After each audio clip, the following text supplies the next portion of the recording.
All right. Good evening, good afternoon, dobry wieczór, buenas tardes, dobra večer. I believe that's in Croatian. So good to be back to regular streaming schedule, and I've been really looking forward to getting back to streaming. It's one of my favorite parts of the hobby.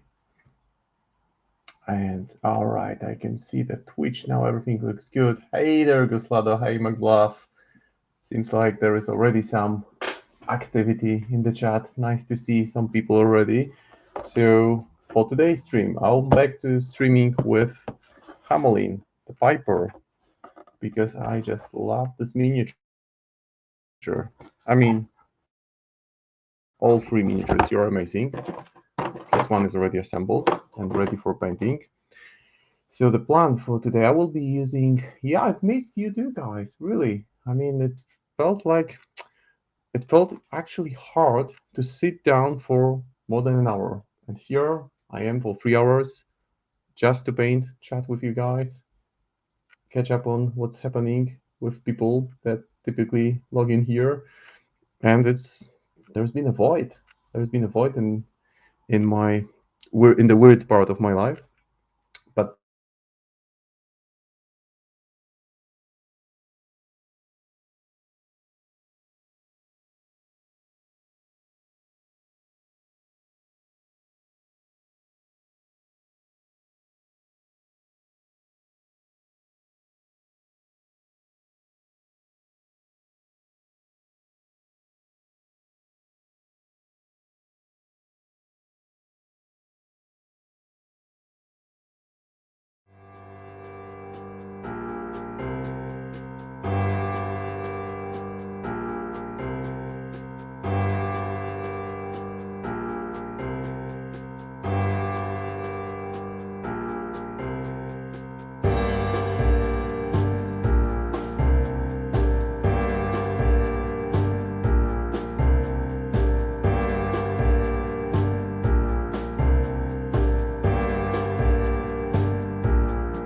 Okay, so Obliteration has tried to suck me out of the stream, but we have wonderful hobby word assistants who make sure that things don't go out of place too much.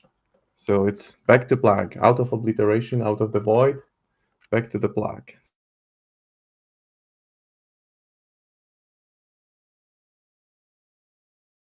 So I'm not sure if it's a good change from Obliteration. And as always, starting with a quick overbrush of brighter white than the one I used for base coat, just to quickly pick out the details. I just want to make sure that once I start applying some tints with contrast paints, these will sit properly and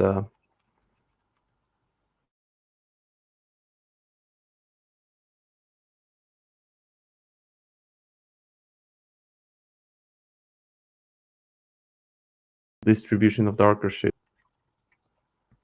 So back to the front, and this is pretty much prepared now.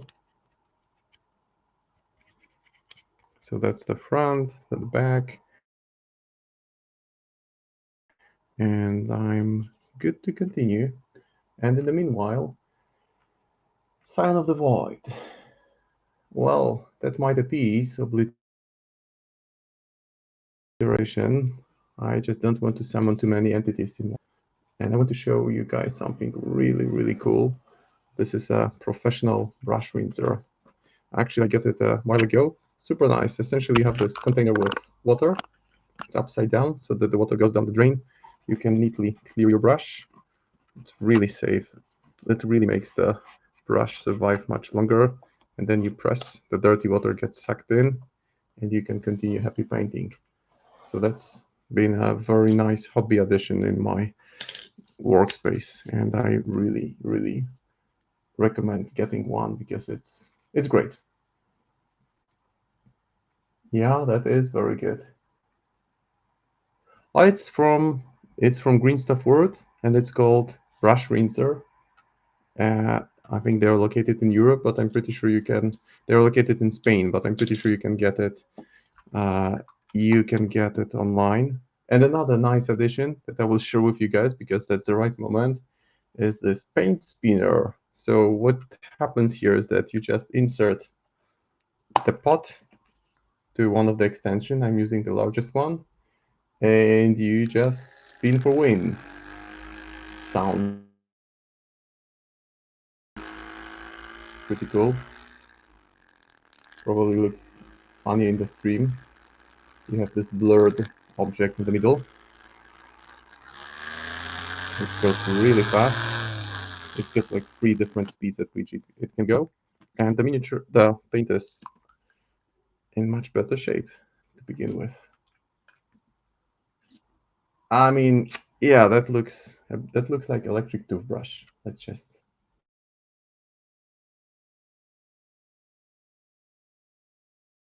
say types of extension. They are made of rubber, so you can switch between them. Like this is for the smaller paints. Just plug it in, and you're good to go. Oh, well, if it opened, that would be something, right? That would be like the stippling technique, or that would be a mess.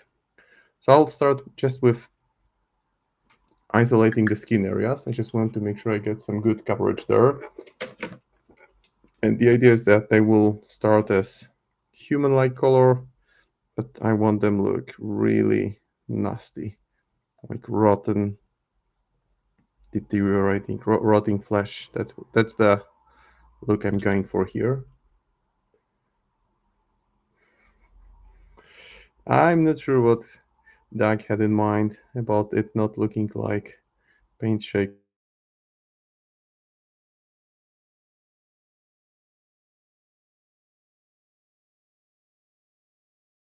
but I mean, those Vortex, I'm not sure, haven't used it. I just feel that even if I put the paint in the spinner that I have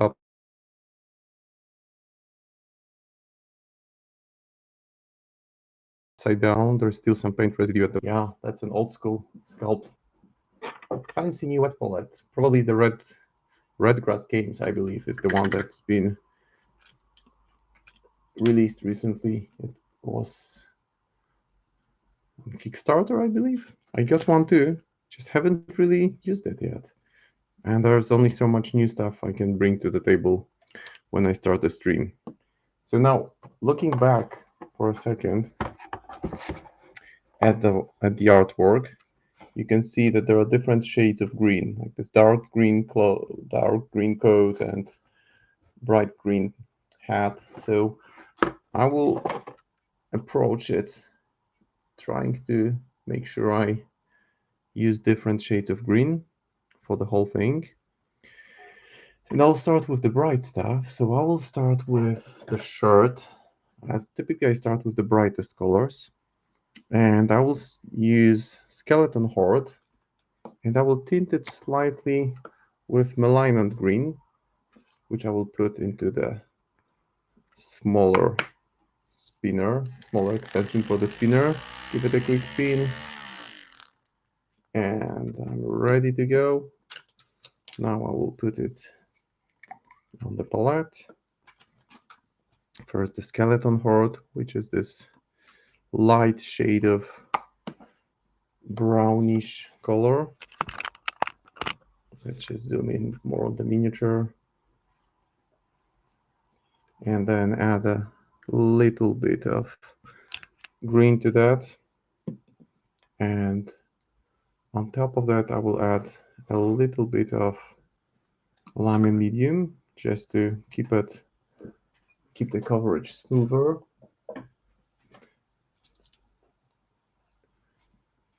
I'm just looking for the bottle of lime and medium. It's not. right in front of me now. So no, it is in front of me. I'm just not seeing it correctly. That's the one. I will add it to the mix on my palette where I already have this light green tone mixed with more of light brown tone. I can always test it just on the piece of paper, and that's this brown, light brownish greenish mix that I'm going for. And I will just apply it generously on the shirt area. So this is like dirty shirt color that I'm looking for, only I want to have it slightly green look, and the cuffs of the shirt are just by the hands.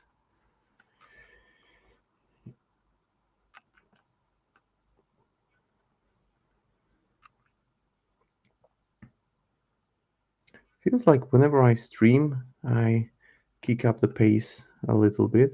I would probably do it a bit slower normally, but the thing is that I want to have one miniature done or most of it done within one stream.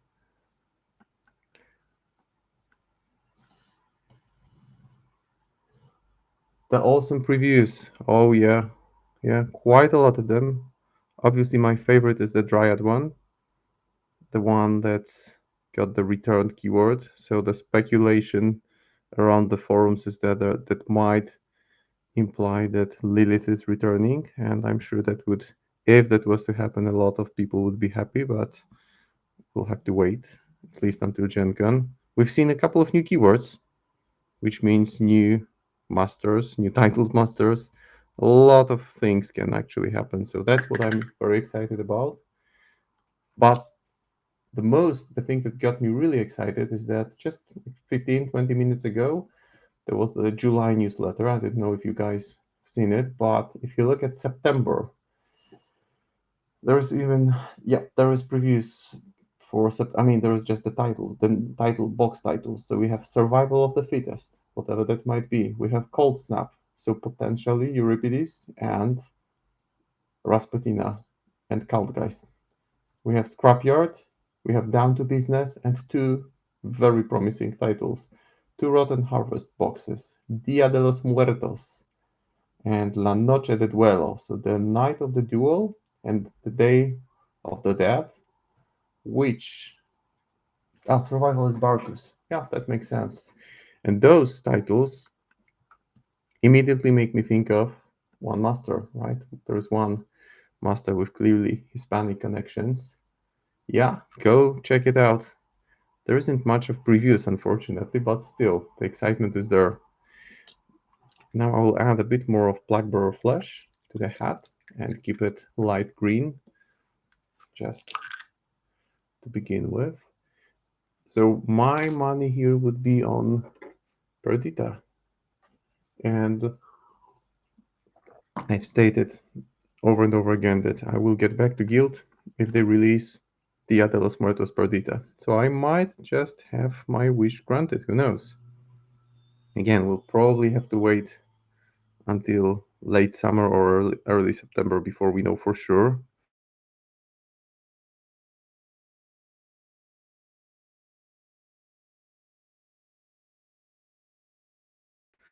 But that got me excited because Dia de Muertos, and it falls very well into, well, what Word can do, because there is so much potential to go with Pistoleros and with this keyword of Ortega family in that aesthetics.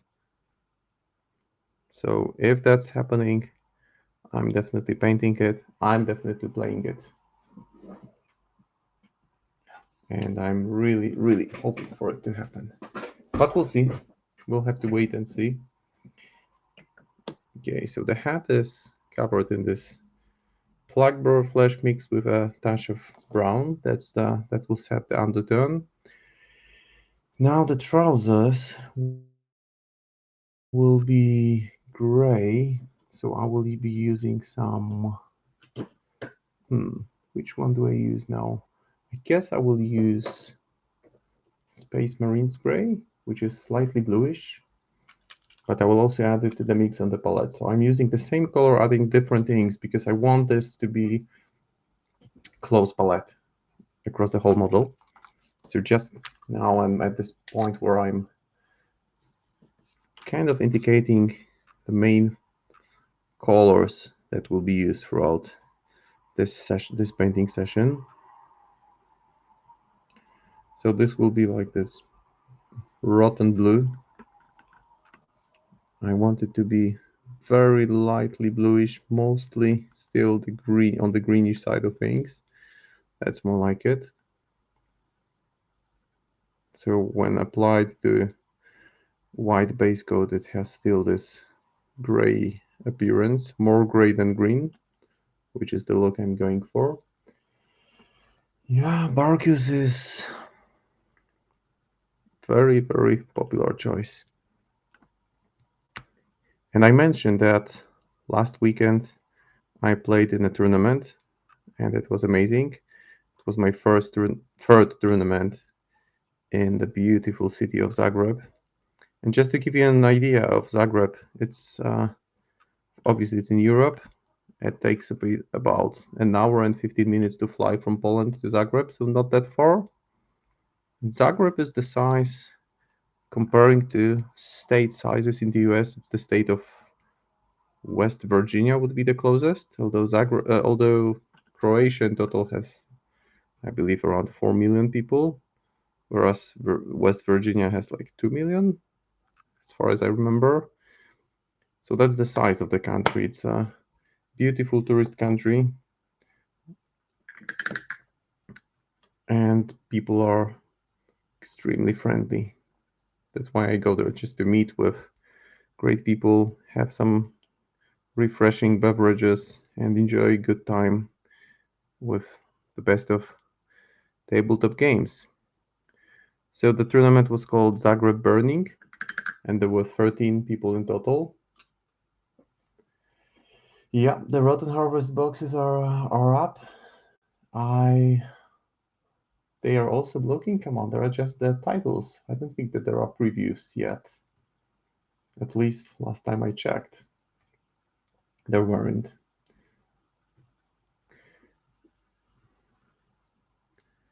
Now the coat. The coat will be much darker, so I'll get some orc skin to the mix.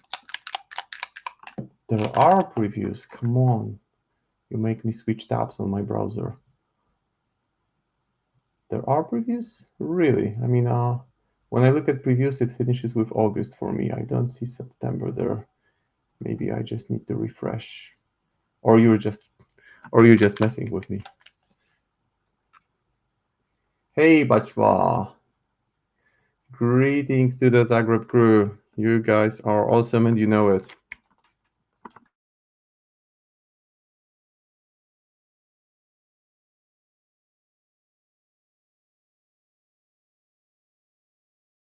Really, really enjoyed my time there. Oh yeah, there are September previews. Dia de los Muertos. So it's Lady Justice, actually. It's Lady Justice and the Lone Marshal Oh, that's just so much good stuff. Now everyone will go to the to the preview section to check them out. So much good stuff. But back to my Hamelin. Yeah, that would be cruel. But guys, take a look. Exciting stuff. Exciting stuff. And Lady Justice was the original master that actually got me to playing Malifa. So yeah, seems like I will be going red in the future. Would absolutely love to paint those models. Exciting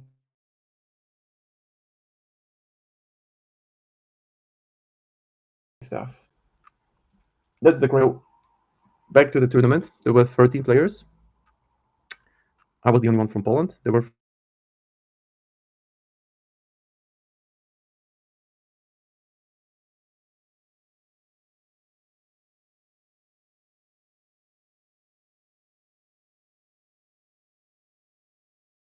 Italian people, super nice guys. I really liked about the approach there was that there were people who had FIFA. So like a week before the tournament, in the events page, the organizers encouraged everyone to just share the crews they will be playing with. I mean, not the crews, but the masters, which is cool because if you have 13 people, you can study a little bit, do your research, and it saves a lot of time in the pre-game setup where you go through the crew, explain what every model does. So I like the idea. It was really brilliant, and it did speed things up. I've been to a number of tournaments already, so I have comparison with the setup where you don't have it, and it worked just fine. And it's really fair with people who don't play that much because then they can just do quick read up on the master that they know they might be facing. The fun thing was that there were three Zoraidas, as two Italian players were playing exclusively Zoraida, and I brought both Zoraida and Titania. So the first game I played with Mattia, also known as Brushberry Pie, who is one of my favorite Instagram Malifaux artists, maybe even my favorite because his style is pretty unique. And he's won a number of world competitions, deservedly so. And if you haven't seen his works, then just look up Brushberry Pie on Instagram and you'll be blown away. And I actually challenged him a while before the tournament and I said, man, I love your stuff. I want to make sure I see it up close. Let's just make sure we play against one another game one. And the challenge was accepted. So he brought to the table Maxine, I brought Titania. And I will just need to have a look at the scheme pool. So it was corrupted ley lines. It's a strategy where I would often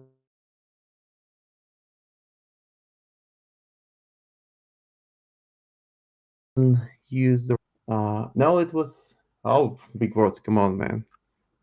You're a great artist and you know that. So Zoraida was my first choice here, but because of the fact that she can manipulate other models and she can make scoring from strategy really hard. But I saw that there was Vendetta, Claim Jump, Bait and Switch, Research Mission, Catch and Release. So I picked Titania because with Titania you just go and kill stuff and then things somehow either fall or don't fall into the right places. Oh, quite Queen Titania and Zoraida one. It was actually just single master format. So I don't think we do a lot of double masters in Europe. It's just mostly single master. So I played Titania and it was my Kili crew setup. So I had the Malisaurus. Obviously I had the Emissar. Actually, why don't I look at the game? I have it in the tracking. It was game one. So I had, let me just have a look. I had Titania, Goror, Mysterious Emissary, Serena Bowman, Hooded Rider, Malisaurus, and Wicked Doll. Wicked Doll as the carrier for corrupted ley lines, and Titania with Ancient Pact. Just never assemble and never put a miniature, Neverborn crew without this upgrade on the master. +1 to initiative, ignoring black jokers. I mean, that in itself is good enough to make it valid. And my opponent, so Mattia, the Brushberry Pie, he brought Maxine, the title version, Monomanical, and I had never faced her before. He also brought, of course, Orville, Calypso, Dr. Beep, Tight Collar, Intrepid Emissary, Vernon and Wells, and Winston Finnegan. And for my strategies, I took Research Mission, because that's an obvious choice, with Titania, because you can pretty much guarantee at least a point from it with all those underbrush markers, which she can place wherever she wants. And it's really hard to remove them. You need a model with special ability to remove markers. And I also chose Vendetta on Serena against the the Intrepid Emissary. So the game was super killy because turn one, my opponent put Vernon and Wells a little bit too much forward, and I was able to bring them to one health with Titania and followed up with a shot from Emissary because they were already in severe terrain, and then Emissary was able to finish them off. And it was a super killy game. So I throughout the game I killed the Tide Caller. I killed who else did I remove from the game? I think I also removed Intrepid Emissary at some point. Not with Serena. She was just staying in the back and she scored me first point for research mission. And at some point in the game, well, I had two very lucky flips with Emissar because twice he flipped severe on his damage flip, and that meant that there were two Hungry Land markers in place, and they make life miserable, especially if they land under your key models. So that allowed me to kill Orville also quite quickly, and at close to the end of the game, I took a swing. Well, I think that Maxine was already so much deep into all those nasty markers, and she was close to Titania, so she just activated and died. And I felt like, okay, game over, I win, that's it. But then I learned that she actually gets kind of resurrected and ends up at the worst place for me in the middle of the board, where she gets plus 2 to her stat. So she becomes this beefed up version of Maxine. And that was a brutal surprise. Didn't really expect it.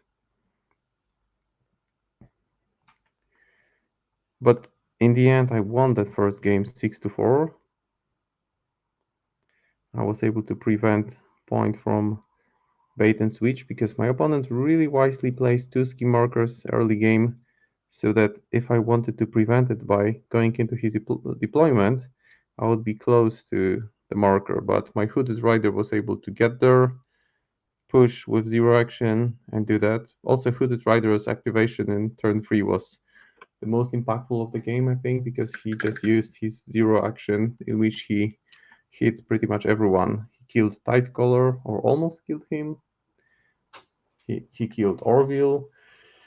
He severely wounded Maxine. And the main issue for me was that I just wasn't able to score Calypso. Calypso was carrying the potato, as we call it. So it was just unstoppable. I mean, it's ridiculously fast. It's ridiculously tough with armor too. It killed my Gorar, then went to claim the middle marker. So it was actually a tough game, really tough game. I secured the win, but really barely made it. If it lasted one more turn, would have been probably even worse for me. But that way, I got the win in my first game, and it was super nice. I mean, throughout the tournament, I would say that I didn't, well, I was focused on my game, so I wasn't really looking around too much, but I never heard anything negative. People were just enjoying games. I heard a lot of laughter. And the funny thing is that the store, Carta Magica, where the event took place, is located literally next to a pub. So you just take 2 minutes to go to a pub and you can get your refreshing drink from the pub, get back to playing Malifaux. So the second game, I just need to bring it back in my app. Think, let me just find it. It was, yeah, it was the setup in the second game was break the line. So break the line, it's for me, it's also either always Titania or Zoraida. Titania because she's mobile and she can kill the scheme runners that want to kick the can real fast. Yeah, and Titania is super strong, really tough by herself, highly mobile. But for this one, I chose Zoraida because her Silurids can be highly mobile. The first mate is incredibly fast, tough to pin down. So that was. Oh, you broke the upcoming releases page. There we go. But it got back. So obliteration is. Waldo has joined the obliteration, it seems like.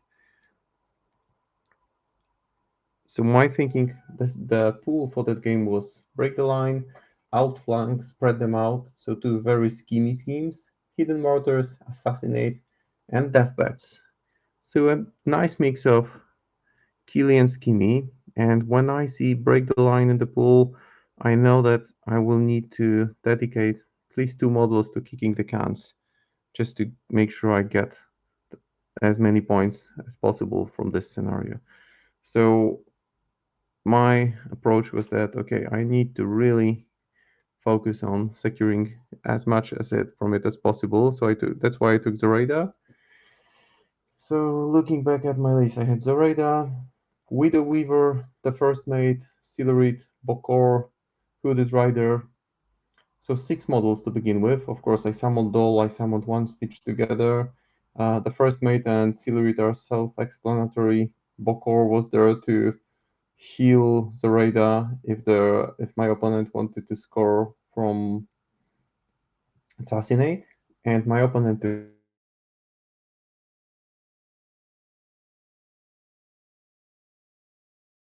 took Jacob Lynch, the first one. Took, of course, Hungering Darkness, Fuhatsu, Mr. Tannen, Samurai, Kitty Dumont,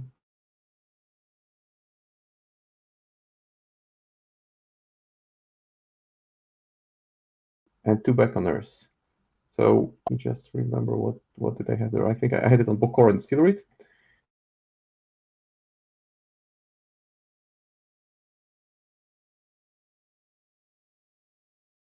And I chose Assassinate. I had Ancient Pack and Zoraida. I just never leave home without putting it on the master.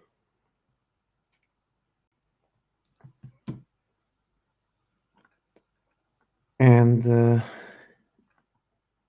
that, yeah, World Guys can be good. They are tough.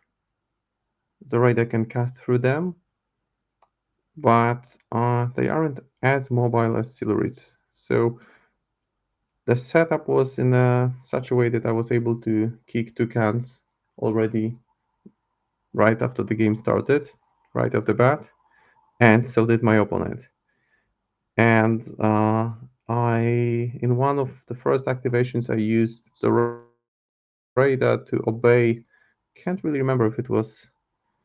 I think it was the Samurai that I obeyed, and I flipped Black Joker, and that would have really cost me the game if I hadn't put Ancient Pact on Zoraida. Because with Ancient Pact, I just could reflip it and flipped high, and that meant that, well, I already burned a Soulstone for that, so that would have been a really, really bad impact for me early on if I lost that flip, because you can only target the same model once a turn with obey. So if that failed, I would have been really in trouble.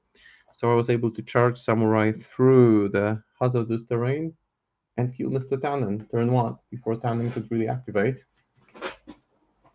And Tannen has manipulative, which doesn't affect friendly models. So that was good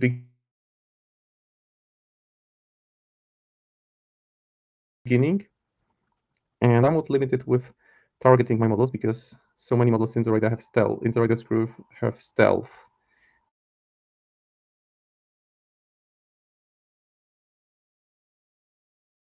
And that put me in a good position to just keep Zoraida to cast through him. So that helped a lot. And afterwards, I just kind of played a. It was a very tactical game. I was playing against Sebastian, another local player, super nice guy. The atmosphere was really great throughout the game. I mean, If clarifications were needed, we just clarified things as we went. Super friendly, nice atmosphere. And that was a really, really tough game because at one point, I was able to get to Lynch with Hooded Rider and flipped Red Joker for damage. Got him to like 2 wounds, and he was connected to Voodoo Doll, so I was able to ping him for 1 damage. I thought I'll just ping him for 1 more damage just to make sure I can ping him for 1 more in the last turn. And my opponent did the best thing he could do at that point, so he just killed.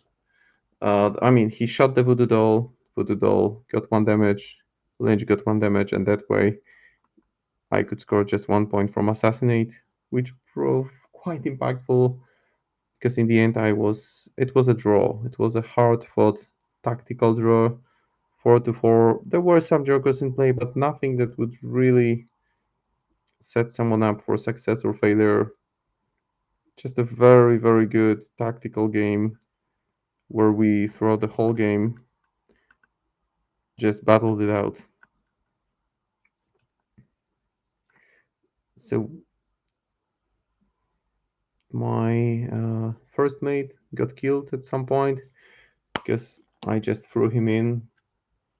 He hit Hungering Darkness. But also one thing that surprised me about Lynch, because he's not that tough, but then if your models have brilliance, then they suffer negatives when they target Lynch. And everyone has brilliance when you play against Lynch. Just everyone, all of a sudden, they flip one or they just start with brilliance because of the rules of the cards.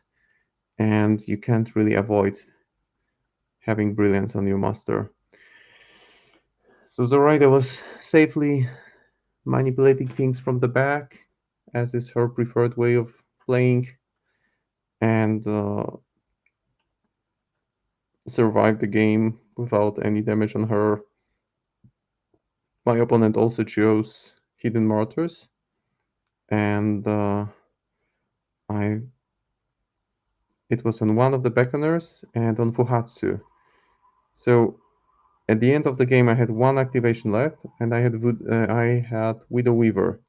And if I had activated her and walked towards Fuhatsu, he would have walked towards her and secured second point from Hidden Martyrs. But I thought that, well, in case he can do anything tricky, I just moved her deep to my back, and the game ended with 2-2. But we were both satisfied with the result. We felt that it was a skill-based draw that was really reflected really well what was happening throughout the game, where we were just trying to constantly figure out a way to gain an upper hand. I didn't really know Lynch's crew that well, just had a very general idea. Yeah, those magic drugs, those make your life hard. So now the core base colors are there on the Hamelin. So you can see the dark green cloak, some browns, and light green on the hat. And yeah, now a few more details. He has like a rope around his waist.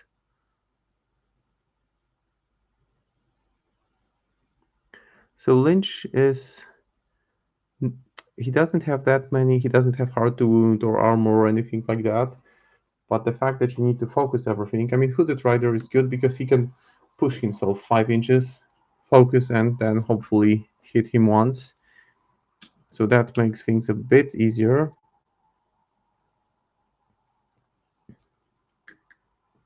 But that was a really, really hard-fought game. And after that, we had lunch break.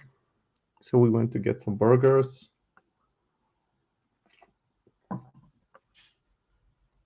And came back for game 3. So I knew that I was in position to essentially play for, well, maybe not winning the tournament because there were like at least 2 people who had 2 wins at that point. So one of them would most likely end up as a winner. And actually, the 2 winners were one of the guy who ended up winning the whole tournament was playing Yanlo, the second version, throughout the whole tournament. He's a very good player, and he really knows the strengths of Yanlo inside out, and he can really leverage those against any kind of setup. He even played a mirror match in game one and won that with a solid advantage. And surprisingly to me, because Euripides 1 is not considered maybe the best of masters, but he was facing Euripides in the final game. And he won that game like 5-3, I believe, so not by a big margin. It was a pretty close game until things started falling heavily in favor of the player who controlled Yanlo. And in my final game, I played also Mattia, another Mattia, who is an outcast player, and I knew, well, my thinking was that I would either use Titania if the board had a lot of concealing terrain, because she likes concealment. Emissar likes concealment, and generally her crew is fast enough to really ignore it. So the pool for the final game was, and again I need to go back to the app. And let's see, what do I have there? So it was Turf War, so the kill scheme, assassinate, let them bleed, breakthrough, bait and switch, detonate charges. So I chose the Raida, which maybe is not the first choice when you think about going into kill schemes, but the board was, there was some ruins, but there was hardly any concealing terrain. So I thought that I would be able to impact the game early on, depending on what my opponent brought, and he brought Victoria Chambers Twin Blade, so the title version. And one thing I quickly saw that I knew would make my life really hard was that they have combat finesse, which makes finding against them in close combat really hard, because when you hit them with melee action, you can't cheat the attack flip. So you need to have positives and hope for the best. Or use magic attack, because they have bulletproof too. So they reduce any damage from guns by 2, which makes it not that effective because they have the health pool of 12, and they had an upgrade which made them hard to kill. So quite a good setup for a nuclear missile, because essentially they are super killy. Their damage profile is 346. They have critical strike. You can flip a ram, stun for a ram, and then your minimum damage is 5, and the damage goes 5, 6, 8. And I got hurt by it pretty bad. But I'll get to that in a second. Because in that crew there was also, of course, Student of Conflict, Vanessa Chambers, Taylor, Kenshiro the Tactician, so the new Enforcer, and Turonin with the upgrade that both with Wanted Criminals. So they were both disguised, and they could have some additional movement. So I chose Assassinate because I thought that, yeah, it's going to be tough to kill them, but I need to do it. I just can't let Biggs leave. I will have to get them off the table one way or another. And that was just my thinking in going into the game, that I don't know how, but I'm going to try to remove them. So in my crew I had Zoraida, the First Mate, Hooded Rider, Hinamatsu, Will-O-the-Wisp, Bokor, and the Wicked Doll. And I chose Assassinate and Bait and Switch on Taylor. Yeah, it is a solid title. It is a solid title. So in my first Zoraida activation, well, I set Will-O-the-Wisp up a bit forward so that Zoraida could obey through him. She obeyed Taylor. I think I burned a stone for the mask trigger.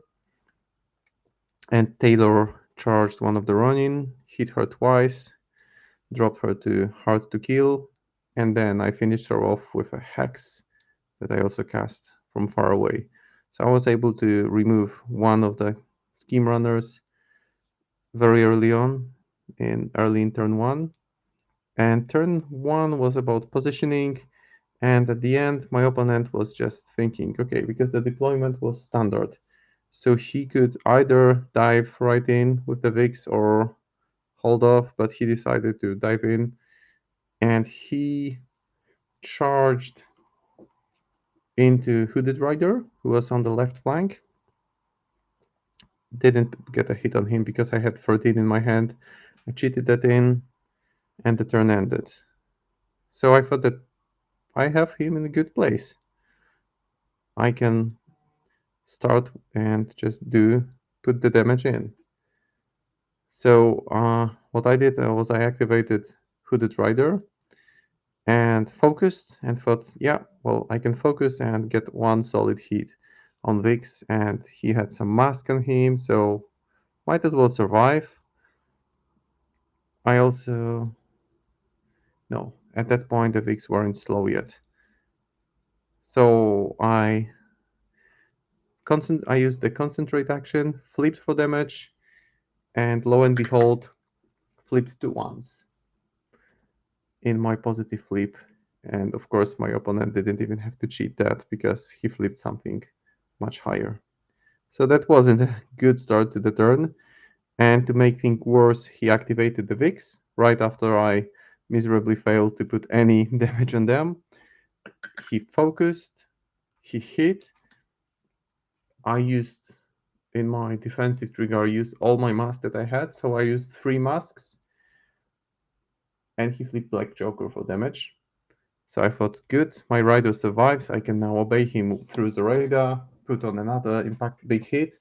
So he flipped again. He flipped high ramps for damage. He burned once more stone for critical strike, and he flipped severe on damage. So he put 8 damage on rider, and before that he put the 0 action, which makes the turn around aura of. Let me have a look. It's called 1000 cats. It's a bonus action which makes the area 1 inch around 50 mm base of Vix hazardous terrain. So that hurt. That hurt a lot because Ryder got hurt for 1 and then hit for 8, and I didn't have any masks left. So he just annihilated my Ryder with 1 hit. But the Vix were there, so I could start. Now I will keep on making the cloak a bit darker in the recessed area. So I will add a bit of Gore Fur to the green, to the dark green I still have on the palette, and it's not completely dry. Yeah, that aura hurts. It's, I mean, I lost Ryder in a lot of games, but didn't really expect to lose him. So I felt that I'm in trouble, and yeah, I was in trouble at that point. So I activated Zoraida, repositioned some things, then summoned the doll, and used Will o' the Wisp in its activation to put slow, stand, distracted on Vix, and we just continued. It was a bit back and forth.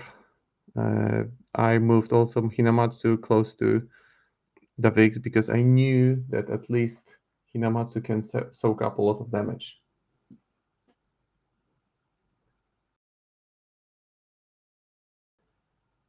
Yeah, yeah, it's a hilarious way. It's right. I was a bit too far for the doll to charge into them, so I used the doll to hit on Bokor and put 1 damage on them. That would be hilarious to hit them with damage from their own aura. That would be like justice served cold, revenge as a dish served cold. So I was just putting some damage on Vix with, I think Hinamatsu hit them twice in 4 activations. Well, no, because I again Taylor got closer to my deployment in turn 2, close enough so just to have set up to charge the next turn, and I moved I think the Will-o'-the-Wisp and placed a marker next to Taylor for bait and switch because she was perfectly far away from the center line, and I was able to place marker close enough to secure a point from bait and switch. So then it took me. I ended up killing Vix in turn 4, where my opponent had the choice either of killing my first mate, and he of course chose to kill the first mate because he would have flipped some markers for turf war. And since he had to activate Taylor, I believe, to kill him, I took the advantage to put one more damage point through the voodoo doll and get the Vix killed in turn 4, and that meant that I would have 2 points from assassinate. And there was a very competitive moment where I was trying to clear my deployment. There was a Ronin there, and Ronin, what surprised me about Ronin is that they ignore armor. So I was reassured that my Hinamatsu is safely tucked in there, but it got brutally killed by single Ronin who just hit her ignoring armor because their base attack ignores armor. So that was a nasty surprise. Didn't expect it, wasn't prepared for it, and lost Hinamatsu as a result, but managed to put the voodoo doll connection on them, and my opponent actually chose to kill them to get soulstones back.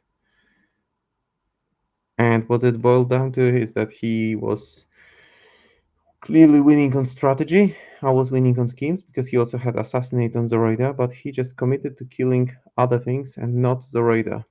And I think that if he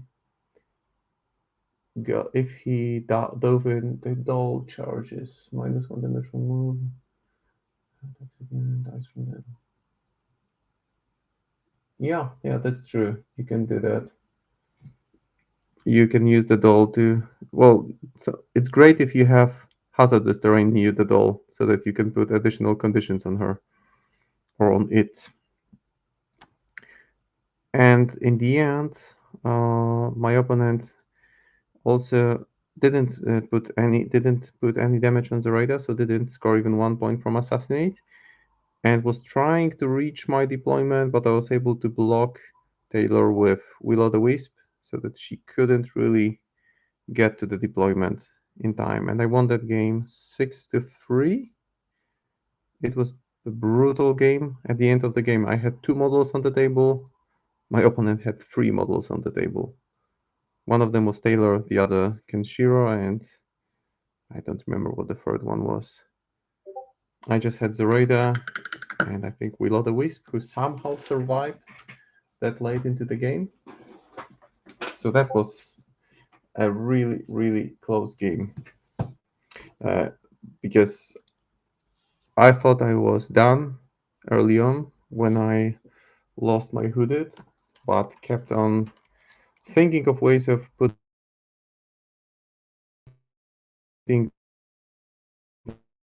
damage on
Okie dokie.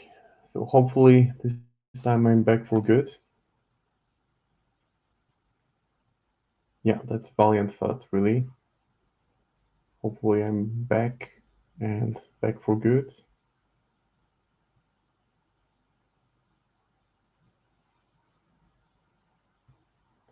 Just double check my connection if everything works well from my end. So hopefully it remains stable and we can continue the stream. Yeah, looking good. Good. So that's Hamelin the Piper after first hour roughly of stream, during which I recapped the wonderful tournament that I was lucky enough to take part in Zagreb, in Croatia. Very nice people, very nice atmosphere. Can't recommend enough if you ever have a chance to go there.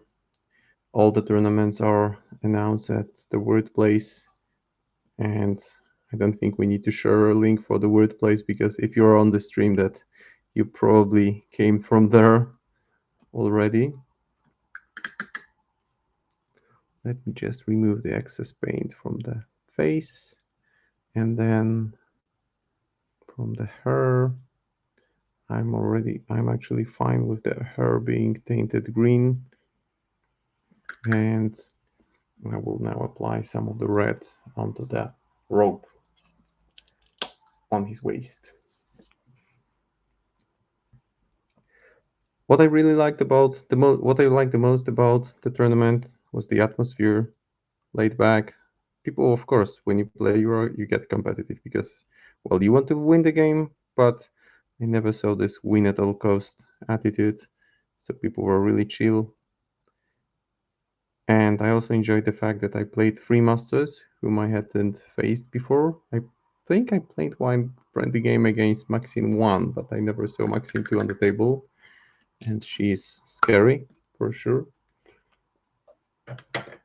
And I have to say, I also got the Best Painted award, which was a bit of surprise because obviously I would never vote for myself, but I voted for Mattia, so the Brushberry Pie, against whom I played in round one, because in my perception, those were the best painted miniatures that day that were on the table. But I still won the best painted, and I got the alternative Angelica model and the alternative Pandora set with those Halloween themed miniatures. So that was a really, really nice weekend.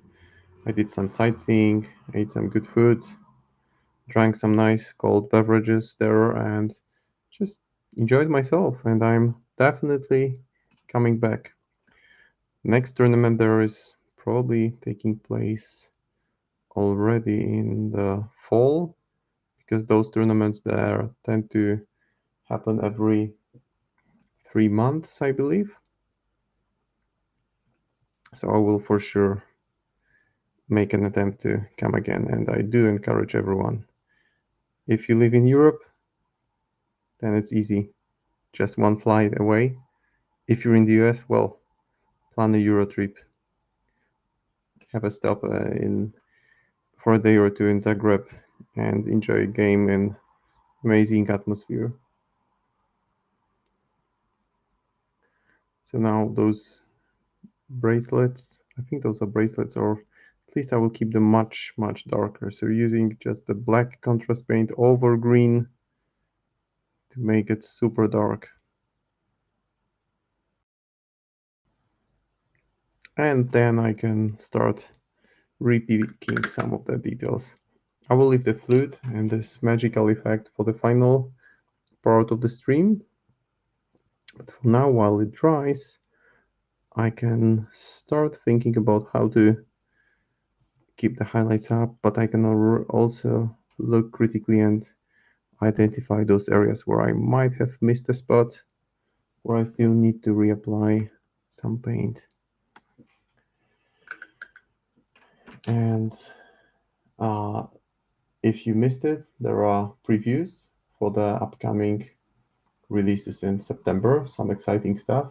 So the Foundry keyword, Mei Feng, new Mataket, Tony Ironsides, the new model, new Anya. But more than anything, amazing Rotten Harvest Cruise. So Lady Justice is back, this time as Santa Muerta models. And I have to say, I had a week while looking at it, and the Rasputin and Euripides just look both absolutely amazing. Mataket looks cool, sitting in that large mecha spider. But then the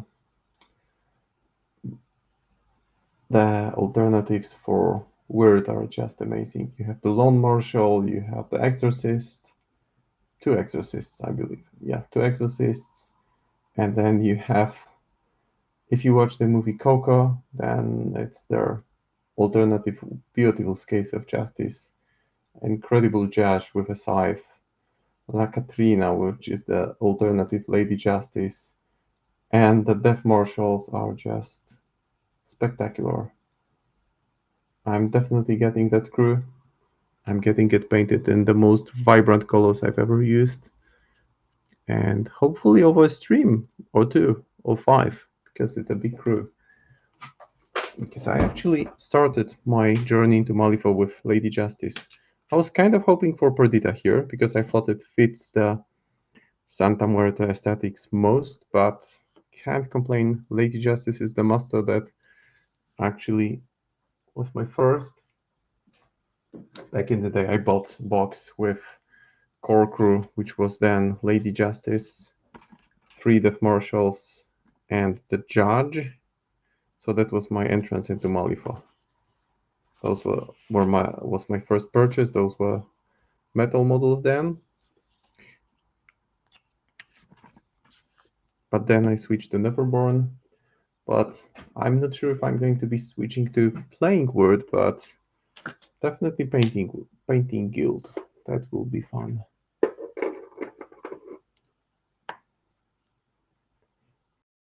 So that's the first hour of the stream behind us. Already some significant progress here. Now what I do at this point typically is just I use bone white and do a gentle overbrush across the whole model.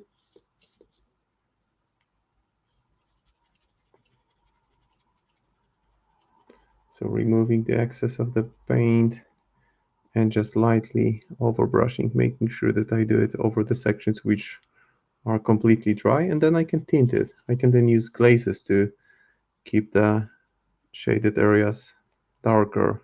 The raised areas are becoming brighter right as I retouch them, like those folds on the cloak here and those more prominent on the back. Also the same on the skin area. Then it's about manipulating the saturation with different glazes.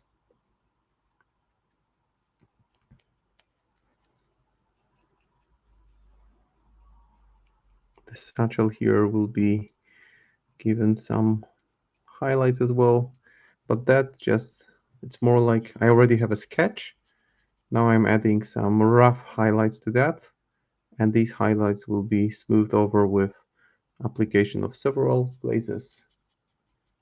Yeah, the bone white color is amazing, super useful. And it works so well with all the shades of green, brown, even gray that I have. I mean, if you just dry brush it over a section that was treated just with contrast color, it already looks good. But my intention is to make it even better in the course of the stream. So now it looks a bit messy because everything got over, it's like overexposed picture, like everything gets white. That's where I step in with targeted glazes. So once again, using my cool, for those of you who weren't there here for the beginning of the stream, this is a great thing. There is just this drain. You move your brush around, it removes all the paints from the bristle. Really great way to keep your brush super clean. And then you press the button, it gets sucked in. The container with water here will get refilled before the end of the session, I assume. Yes, that adds a lot of rough span texture. That's a very good point. It makes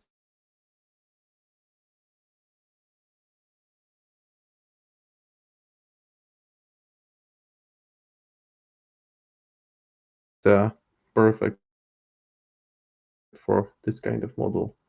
And it now the shirt, I believe I will go with the shirt and the skin. So in order to get to the skin, I will use even brighter shade of white, which is ivory from model color.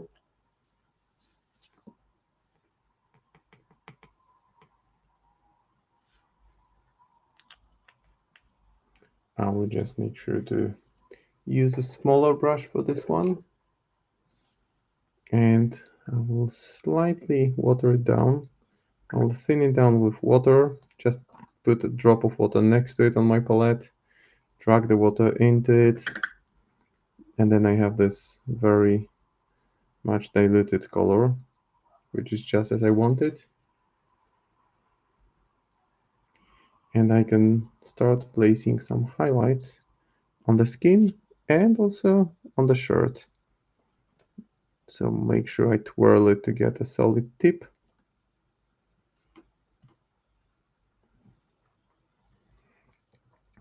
My kids are going to love the new alternative Lady Justice because we watched Coco during one of our movie nights together. My kids are 4 and 7, and they both loved Coco, and I loved it too. It's one of my favorite animated movies. Amazing story, and it uses the Santa Muerte aesthetics to the fullest. Because it's actually a movie that has quite the depth. It's not just a silly story, it's got quite thought provoking elements.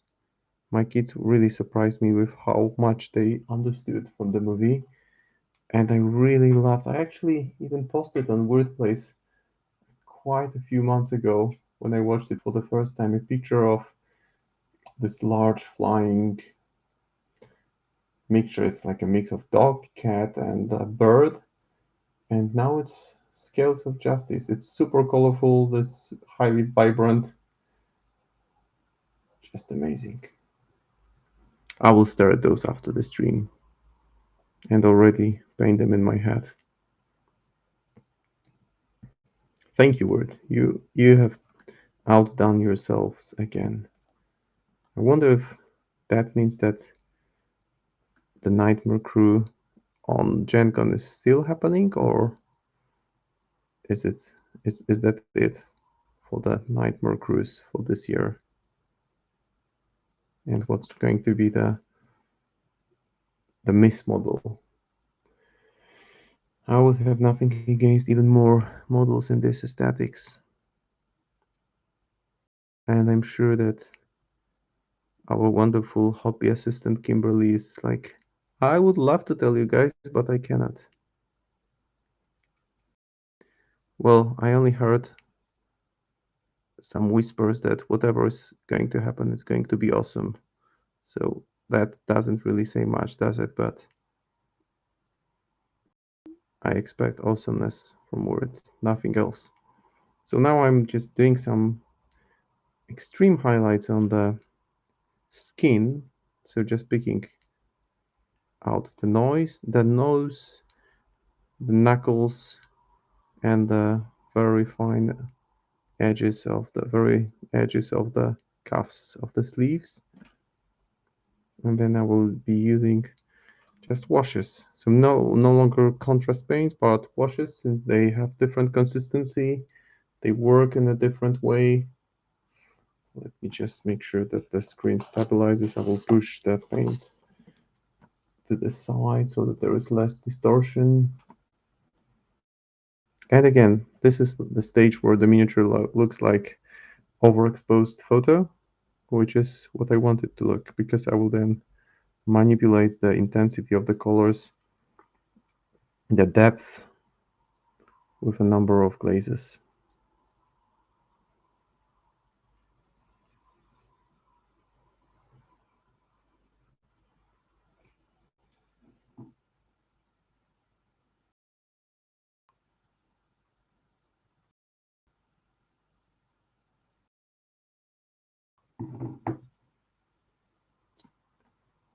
Right.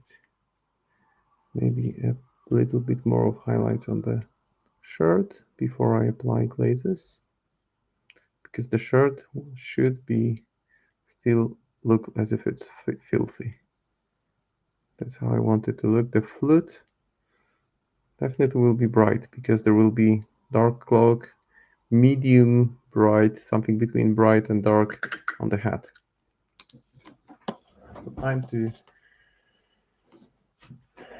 to get some more depth onto this model. Now I will start with Reichland Flash Shade. Just give it a shake in my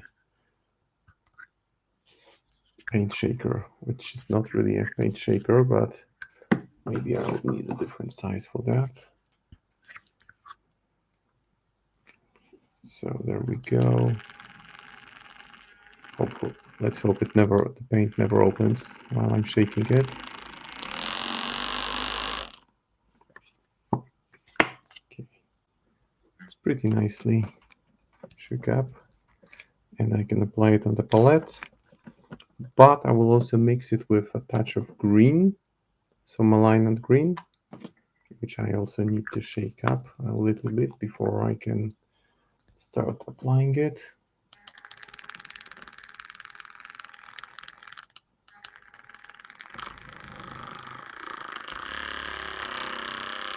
So really fast spin. For those of you wondering what's that noise, it's the paint spinning device from Green Stuff World.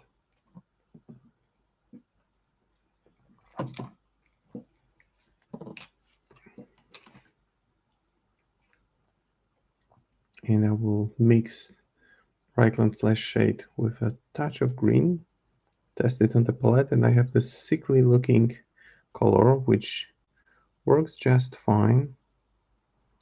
I will apply it on the hands and on the face.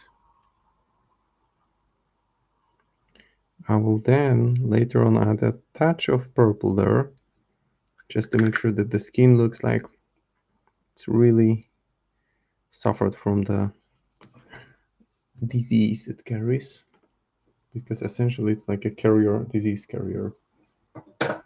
Now I will use just a light brown soft tone from Quick Shade range. Give it a nice shake, and again add a little bit of water to that. Test if the consistency and coverage is what I want it to be, and apply it on the shirt.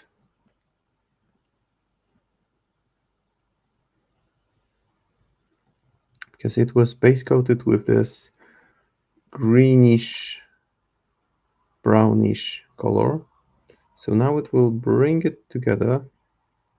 The same on the cuffs, so that my idea is that it looks somewhat organic, I guess it's the word, something that I'm going for.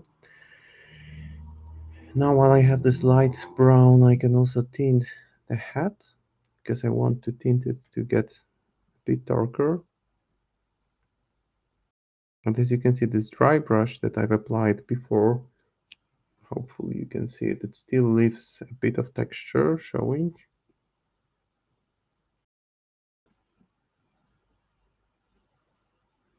Keep it darker at the bottom. And for the leather elements, I will use the bone white, water it down, keep them a little bit brighter before I start applying glazes. So just some slightly boosting it. There will be some metal elements here, because if I don't do it now, it will blend a bit too much with the green surrounding it, and I don't want it to blend too much, just a little. So I'm just trying to push some more of this bone white onto the raised areas, so that I have something that the glazes will interact with better. It's again, it's more like sketching here. And I can go to the trousers now. And for that, I will just use the dark tone, which is not as strong as black contrast, but it's like very dark gray, and it doesn't have that strong coverage as black, because as you can see, when I apply it on the white page, it just looks gray. So I will then be able to apply it on the trousers. And the undertone that I've built at this point will have this greenish rotten look, and the black glaze just doesn't distort what I built already, but it redefines the shaded areas. So it does look much darker indeed. I can still add another glaze once this one dries. So as you can see, I'm now switching between different areas and kind of resaturating, desaturating, deepening the shades, just making sure I keep it interesting. So now for the hands, in order to make this diseased skin look more prominent, I will just use Volupus Pink, so another contrast color, which is this dark pink shade. It's almost purple, but not quite. There, that's what I meant, and I will just lightly apply it to some parts of the hands, so that they look like there are some maybe scars that healed or left over from some skin disease. Nasty stuff, essentially. Really nasty stuff.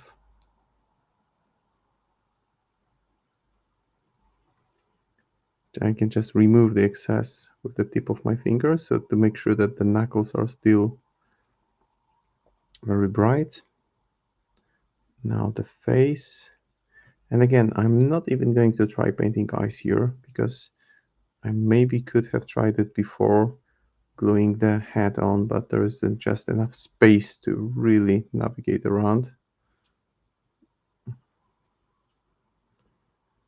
And besides, those eyes aren't going to be visible either way.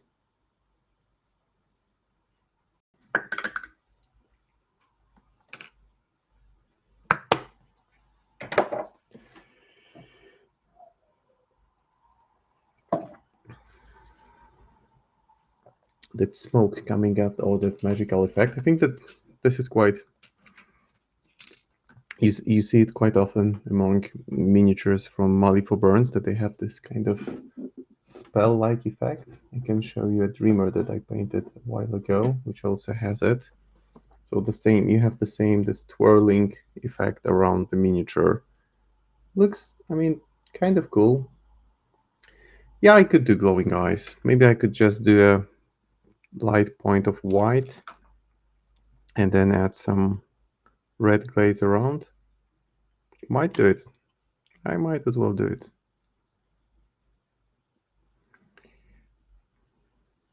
Now I will also keep on glazing on the shirt area. This time going a bit heavier on the sides, so not the whole shirt, but just going to those more recessed areas, just to kind of define it better so that the midsection still stays brighter and the recessed areas go darker. The same on the cuffs of the shirt, closer to where they meet the material of the cloak. And now, since I already glazed over the skin parts with pink, with dark pink, I will just repick the knuckles, just to give them this extra punch. And Elinor from Word Painters, she is really good at just using the white for this extra touch. She has this perfect balance that. But once I apply a glaze or two over a surface which has some small details, I just like to repick them with off-white just to make sure that they stand out, and the glazes I've used are visible there.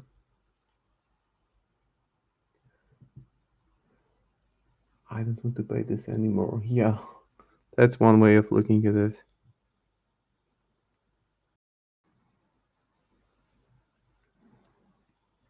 Maybe I'll just put a few like material scratches on the hat. Do a little bit of edge highlighting with the side of the brush, not across the whole surface, just to make sure those are highlights. And the same on the robe, on the cloak. Just a touch of white here and there, because that way it will serve as a kind of frame to the whole model. And we are reaching the midpoint of the stream, so I have a pretty good feeling about it. I think I should be able to finish this model before the end of the stream.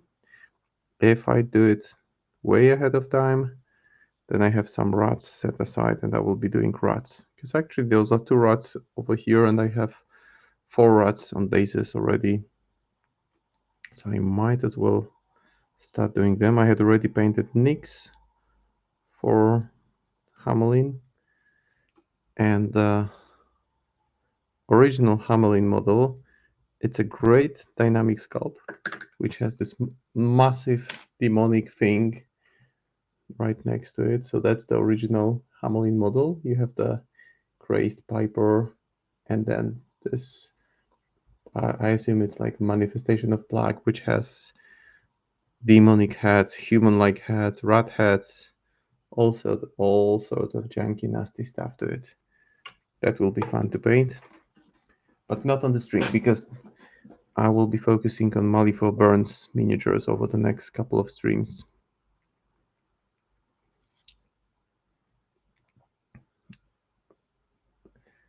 Now I guess I will do a bit more of shading on the head. So I'll go with Malignant Green, and I will add a little bit of snakebite leather to it, just so that it can be slightly darker, and I can then keep on darkening the head area. As you can see, I'm not doing it across the whole area, just trying to focus on the middle, between the middle of the head and the edges. I will apply a touch here as well. And the same at the bottom. The bottom part will really not be visible, but that just doesn't mean that I can leave it without any work. And as it dries, you see, that's my approach. That's why I try to be somewhat fast here, because now that this part is drying and I want to keep this part darkest around the middle of the head, While it's drying, I can already move to another section. And right now, this will be the brown part here.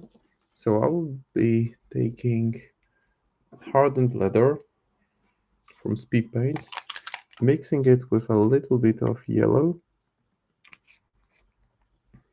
So mixing it with a touch of Ethereal yellow. No, Nasdaq yellow. That's the name of the contrast paint. So that it's brown, but it's a light shade of brown. And I will be going over the belt that I had sketched on. As you can see, the sketch is a nice device because the edges remain much brighter, whereas the midsection gets significantly altered. And it looks like some, well, quite vibrant shade of purple, yellow, of brown, yellowish brown to be precise, which will contrast nicely with the green, the dark green cloak around it.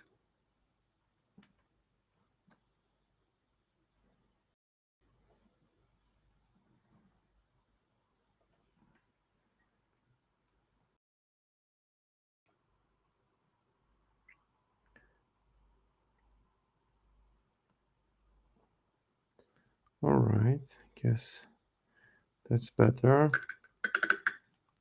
I can now alter the look of the boots as well.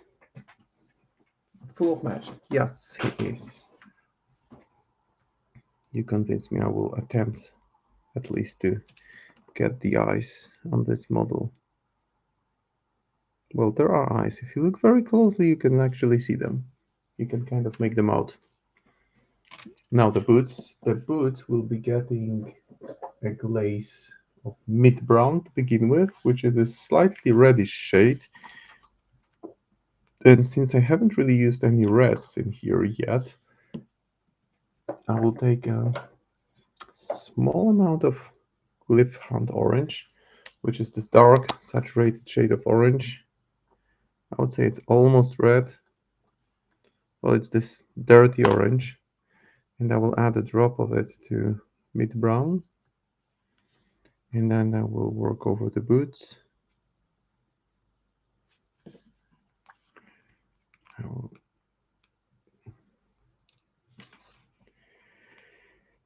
At this point, my palette looks like a mess. There isn't really much space on it that hasn't already been affected by any color. But that's what I mentioned. I want this organic look for my model. I want the model to be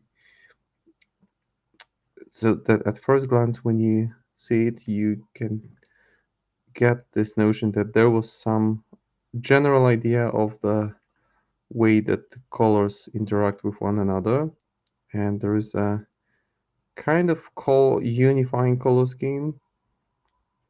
I mean, it's a character, it's a master, so you don't want it to look as if it was wearing a uniform that's perfectly matched and balanced, but some kind of semblance of order in the way that the colors are chosen and applied.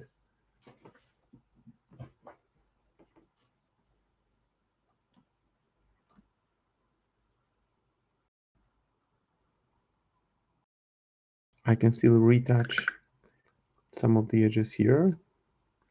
I actually use still this dark color that I have to further push the shades on the shirt.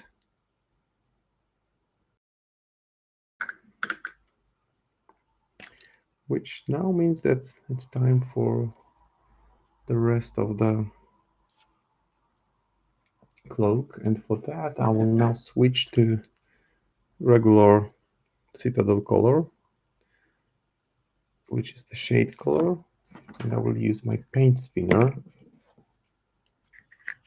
And boy, what fun would it be if the paint opened while it's spinning. Oh yeah, for Dashel definitely. In general, well, I'll get back when it stops spinning.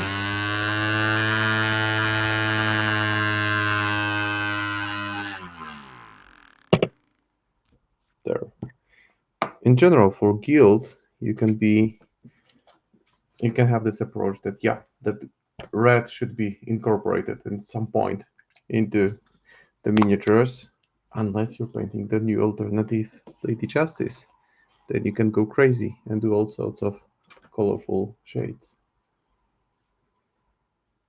And I will use it directly from the pot, because it's not a very strong color. As you can see, it's somewhat semi-transparent. You can still see white from underneath, and I will just apply one thin coat of it over the green cloak, and it will keep it saturated.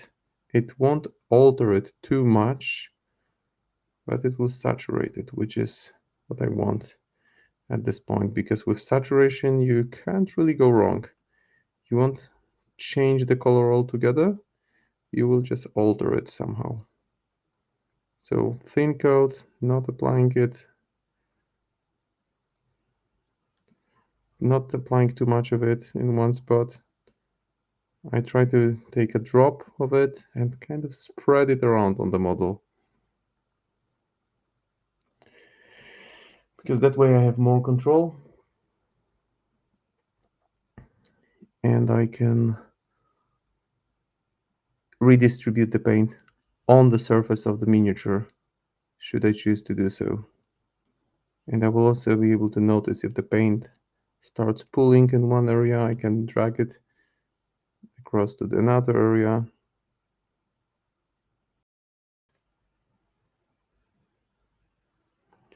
And it's becoming really this deep saturated green, which even at the first glance you see that it's not comprised of just greens. You can perceive different colors here, like black, gray, brown. It's all in here.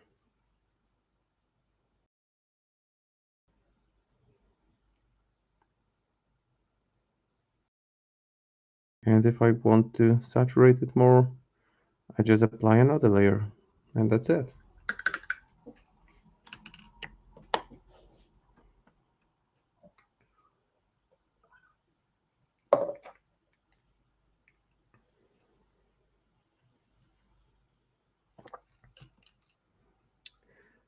I will now use the mid brown on the hat.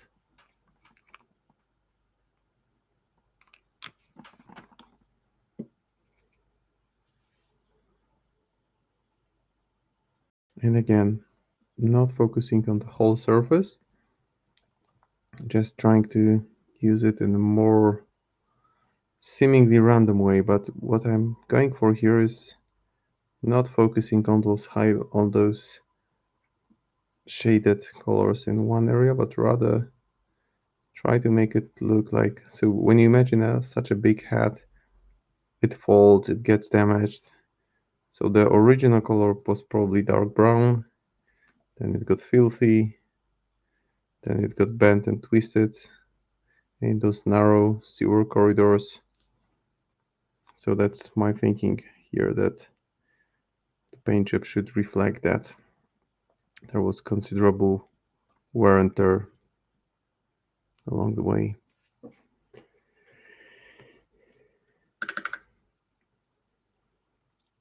It is such a lovely miniature, I have to admit, it's really awesome. Now, as you can see, I put some green accidentally on the cap here, which I will fix shortly. I will just reapply ivory to my palette.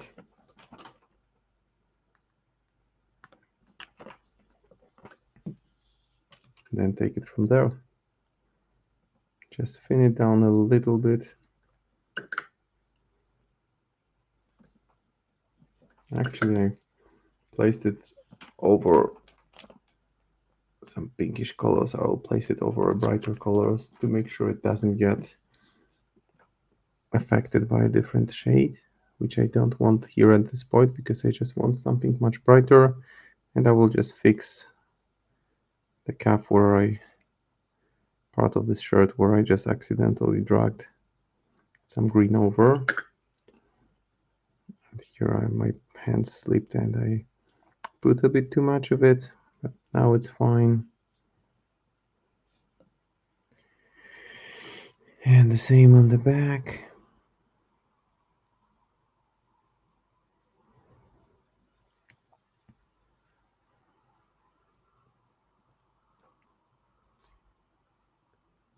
A little bit of highlight also to the shirt again. Just a very thin line along the center to make those folds of shirt slightly visible.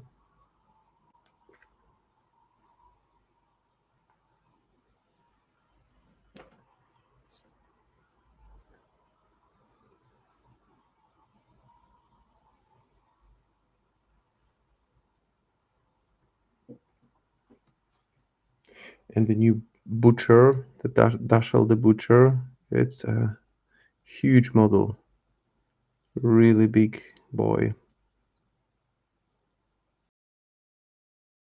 Haven't seen him on the table, but heard lots of bad things about him from people who played against him. But that can be deceptive because the first time you face a master, you are not really prepared for that master. You don't really know what to expect. So any kind of tactics, any kind of action that you don't know exists can really set you up for failure. I remember when I first faced Pandora, and Pandora 1. She's not considered to be a top master in general terms, and I just didn't know that when you activate next to her, she can force another model to activate somewhere else. So that can be, you can have a beater next to the opponent master and prepare for delivering a killing blow, but she just can say, no, you're close to me, I choose another model that you activate. And that can cost you a game. And if you know it, you just won't put anyone next to her at the end of the turn because you know she can have an upper hand in controlling the activation order in the next turn. So sometimes those are just things that you learn. You make this mistake once, and then if you remember, you just don't make it again. I'm now doing the edge highlights on the leather elements just to kind of frame them better against the green cloak. Maybe I can reposition my lamp slightly. So that's where it got me. I think this is the optimal distance. So some elements are still pure white. Oh yeah. It really hurts you the first time you face Pandora and you're not prepared for it. But then you learn and you position better. You factor that in. Unless you forget. Then you have a bit of a problem. Okay, now I'm going to slightly retouch the edges of on the boots. Those will be metallic, so just very lightly retouching them. They will be also dirtied up because there will be a swamp-like addition to the base. I will show you in a second what I mean because I had already painted some models from the keyword just so that you get a general idea of, because I'm not going to be able to show the whole process of making a base because it includes waiting for still water effect to dry completely, which happens overnight. Just to give you an idea, let me take out one model on my shelf that from that keyword that has already been painted. Maybe the mix, if I can, whoops, sorry for switching off the light. Here I'm back again. So I can just show you some examples of models from the keyword that I had painted before. So this is the winged plague, and as you can see, this is the kind of sick look on the base that I will be going for. You have this poisonous aura, and that's Nyx.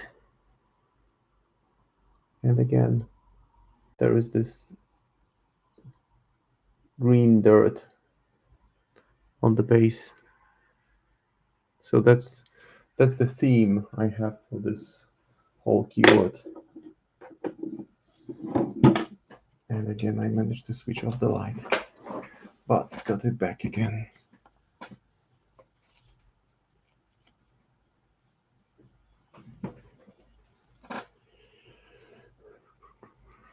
So quite a few more brush strokes left to be done on this guy. I'll get back to white.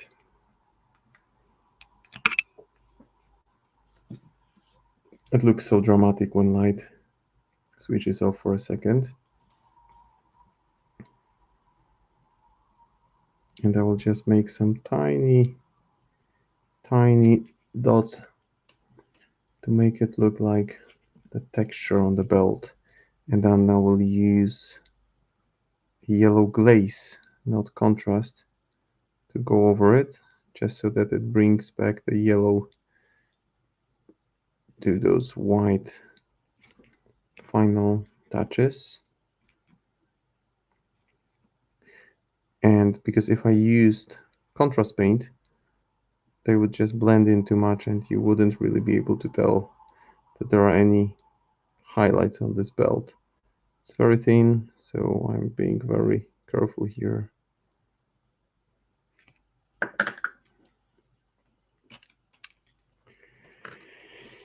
Okay, shall I try the eyes now? Well, you only live once, said Hamelin before dying and being brought back as a vessel for the tyrant. So let's try to pin down those eyes. Yeah, actually it's possible. You can do it pretty comfortably if you have a good tip of the brush. Now the second eye probably will be a bit tougher to get to. Yeah, but I got there. Yeah, so the eyes are there in place. Not sure if you can really see that because it's so, the detail is so fine here that it's hard to do that. So thank you, Doug, for encouragement. I probably would have skipped that part, but now I see that it's, yeah, shouldn't be skipped really. So I'll just dive under the desk for the yellow glaze. And I'm back with Lamentus Yellow, which I will apply on the belt.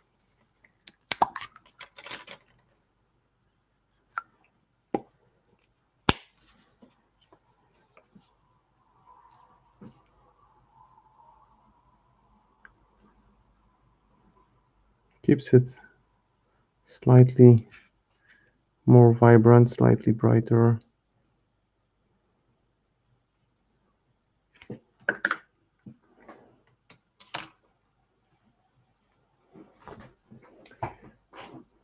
Yeah, it's painters motivating painters, right?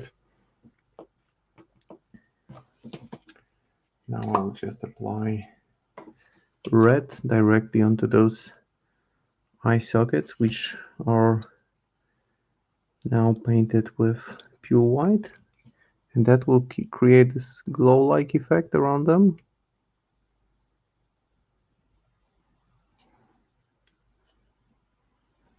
Still barely visible, but when you know that it's there, it gives you some kind of satisfaction that yes, I made it.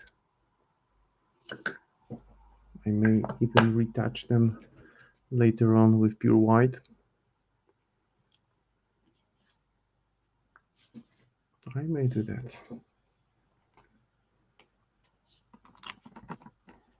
So my approach of just switching from area to another really speeds things up.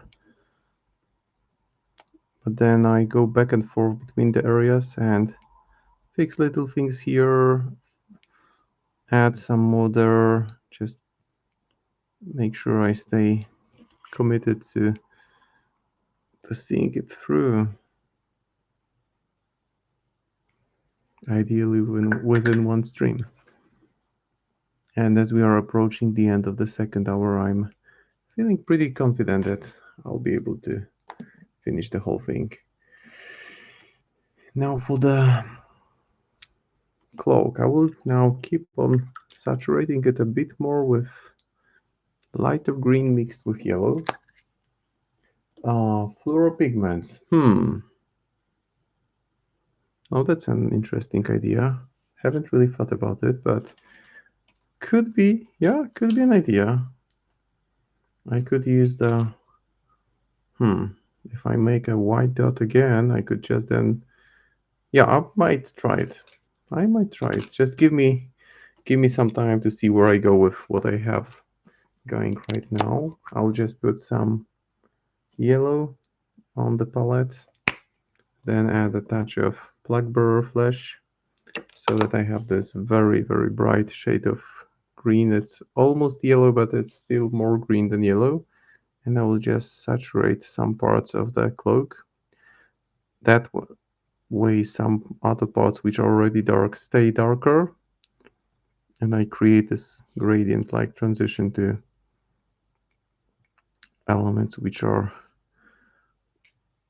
close, which are more round, more prominent, like shoulders and elbows. And some midsection on the back. I can still give a very light dry brush to it after I've finished dealing with that.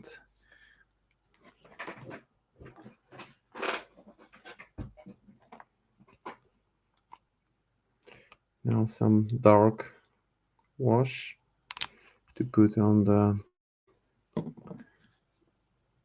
some parts of the cloak. Mix it with light green just to have a tint of green in that.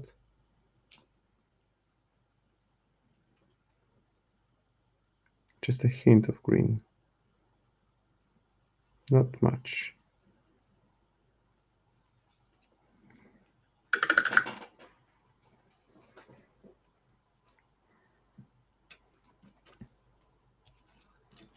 And I will still be picking out some details with pure white. Maybe I'll just go over the eyes again and use the pigment there, because I kind of like the idea. Since there's already a glow like red around them, I can push it a bit more with just dry pigments. Although those hollow white eyes also look kind of mean.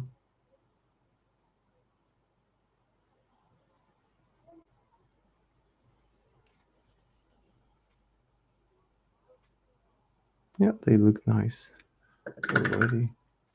Maybe I'll just give them a green glaze. And the hat is already looking like a bit of mess, which is what I want, because I want it to look like it has seen better days. Well, it has seen only better days. That's how I want it to look like. That, well, it's the worst it's ever been. I'm just removing the excess with the tip of my finger, just to make sure that those edges remain brighter. And maybe a little bit of edge highlight also on the inside part of the cloak. And again, just to make it a bit more of a frame against the shirt.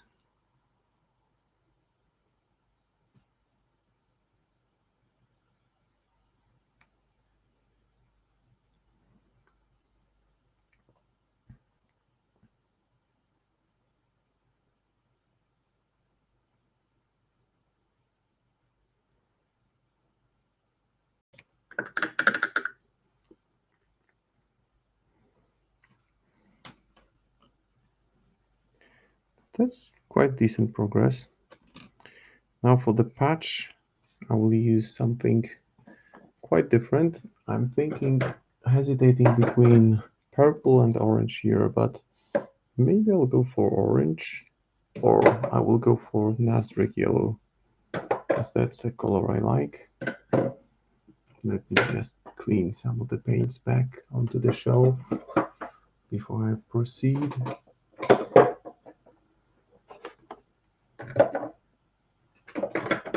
There are still plenty of rats that I have set aside for this session, so might jump to them. That magical smoke, I'm thinking vibrant green, like this almost fluorescent green, which would look like fire, so very bright in the recessed areas, then going through some yellow, green, and black on the tips. That's my thinking here. So actually that might be a good time to focus on the flute and this effect, because I can always get back to rats later on. Those rats are a bit smaller than the standard Malifor rat. Just for comparison, you have a rat next to Hamelin.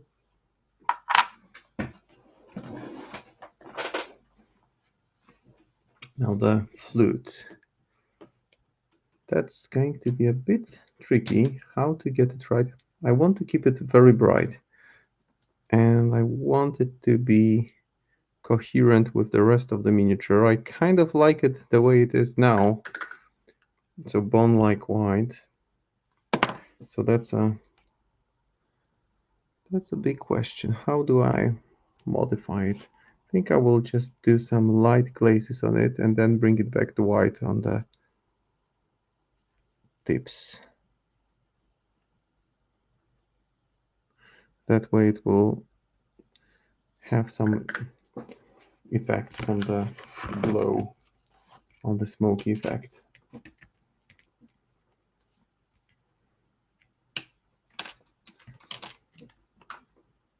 And I want to make sure that I start with white for the smoke effect, because that way the brightest part will be those most recessed ones. So those in the recesses will be in pure white, and that way it will really make it look much more vibrant. And it will go well with the rest of the miniature, because I chose dark shades on purpose, because that way this smoke element will contrast nicely. And the good thing about it from hobby perspective is that this whole path of smoke, magic, whatever that is, poison, it's one piece. You do not have to glue it to the flute.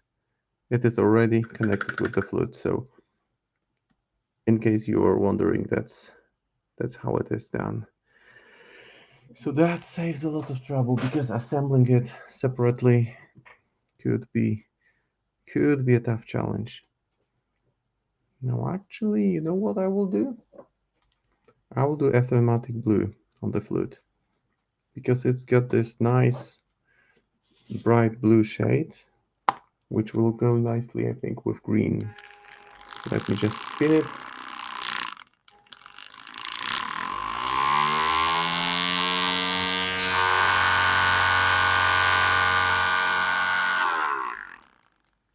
Yeah, that's the paint spinner. Works essentially like an electric toothbrush only, but I still think that it's not a great solution, because I can still see some paint at the bottom. So I might get one of those vortex shakers, because, well, combining the two would be ideal.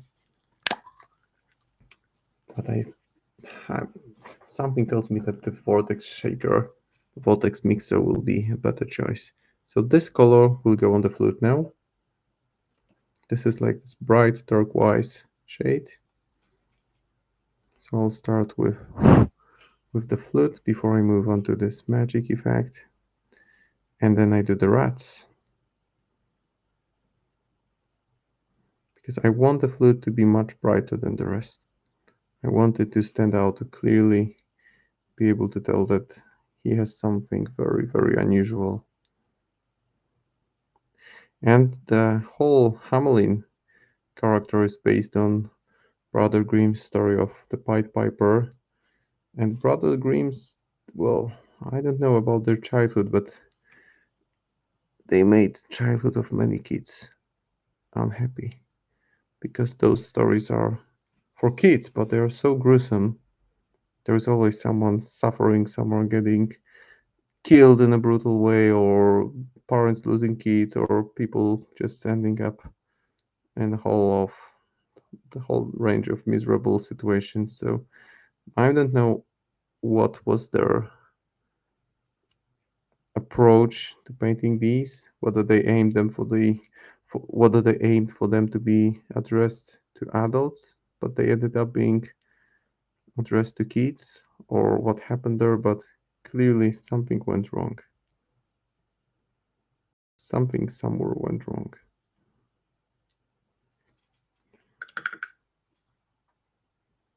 Hmm. On the fritz at the moment, yeah. The Vortex Shake, I'm really, really considering getting one.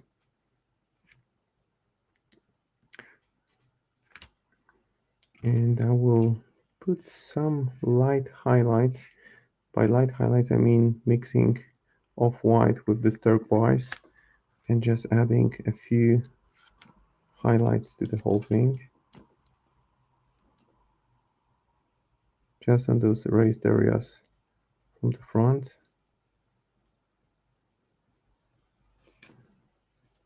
And on the back, just to make sure that there is some transition from this turquoise to white.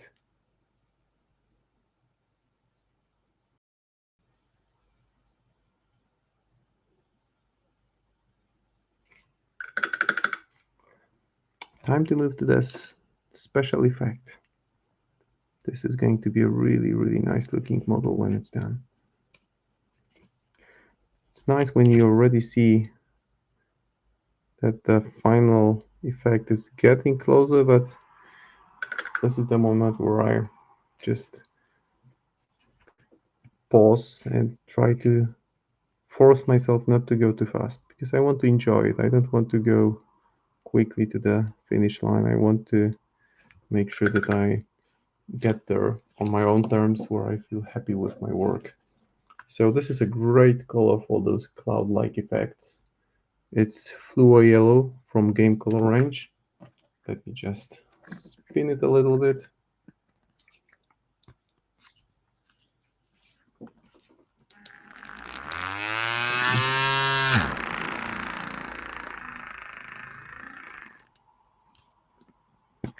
Didn't fall. Well, it just has to fall once and then I'm doomed. So I just hope it doesn't happen in the stream. That would be fun stream to watch with paint flying all over. And I will use a brush with soft but thick bristle for that, just to show you comparison for the scale.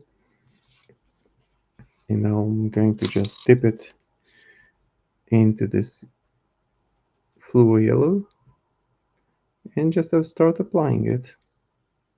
And I want to apply it on the hand, I want to apply it on the flute so that there is this transition.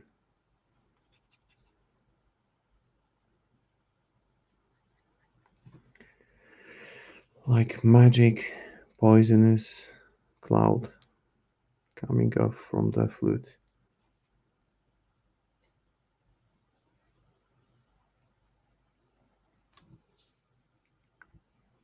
So I'm wondering if anyone has played as Hamelin in game or against Hamelin.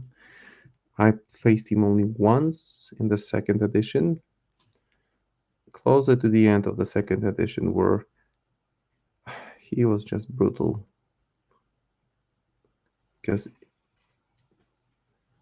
yeah, great, Doug, for dropping by. Thanks for checking in and look forward to your stream. What will you be painting? If you're still there, it would be great to know. If not, then we'll find out very soon.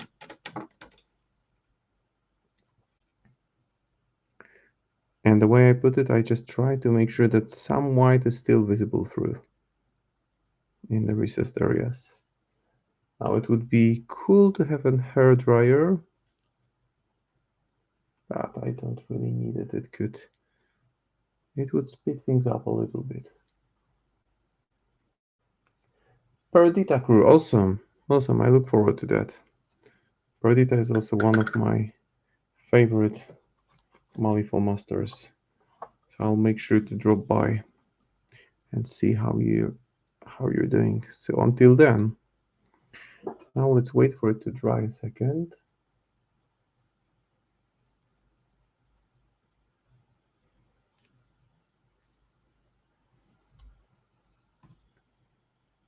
Santiago, amazing. That's the big guy. Would be lovely to see work on them.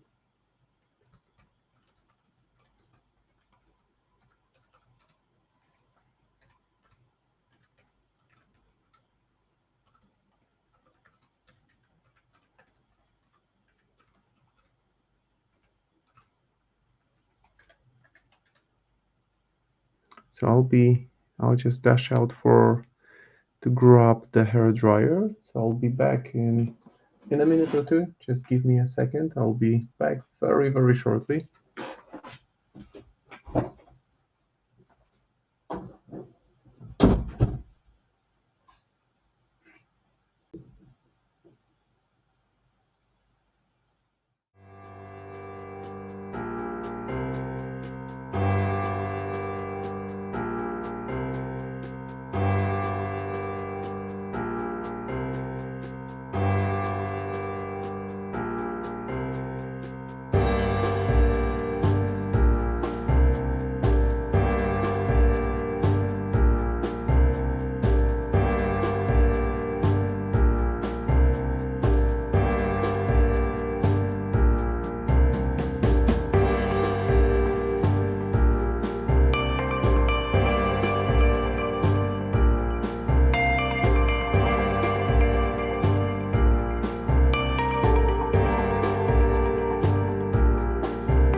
Okay. So I'm back. Needed to take a quick tech break, and I have my hair dryer. Well, not mine, my wife's obviously, but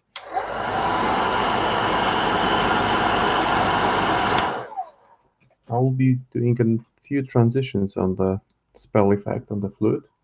So having a dry hair dryer will speed things up considerably.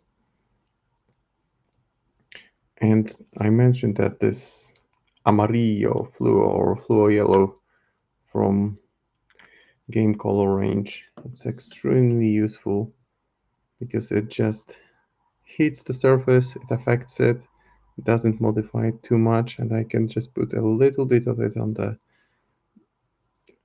hat as well.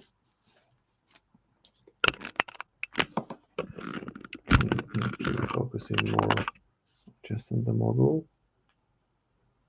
I think should be better now. You see my brush strokes on the piece of paper, they help a lot with gauging when the color is what I want it to be before I apply it onto the model. For next highlight, I will just mix this fluo yellow with a very small touch of green, very light touch of green, and for the green, I will most likely use something from the maybe jade green. Jade green could be good. So let me just spin it. I'm just holding my hand around it.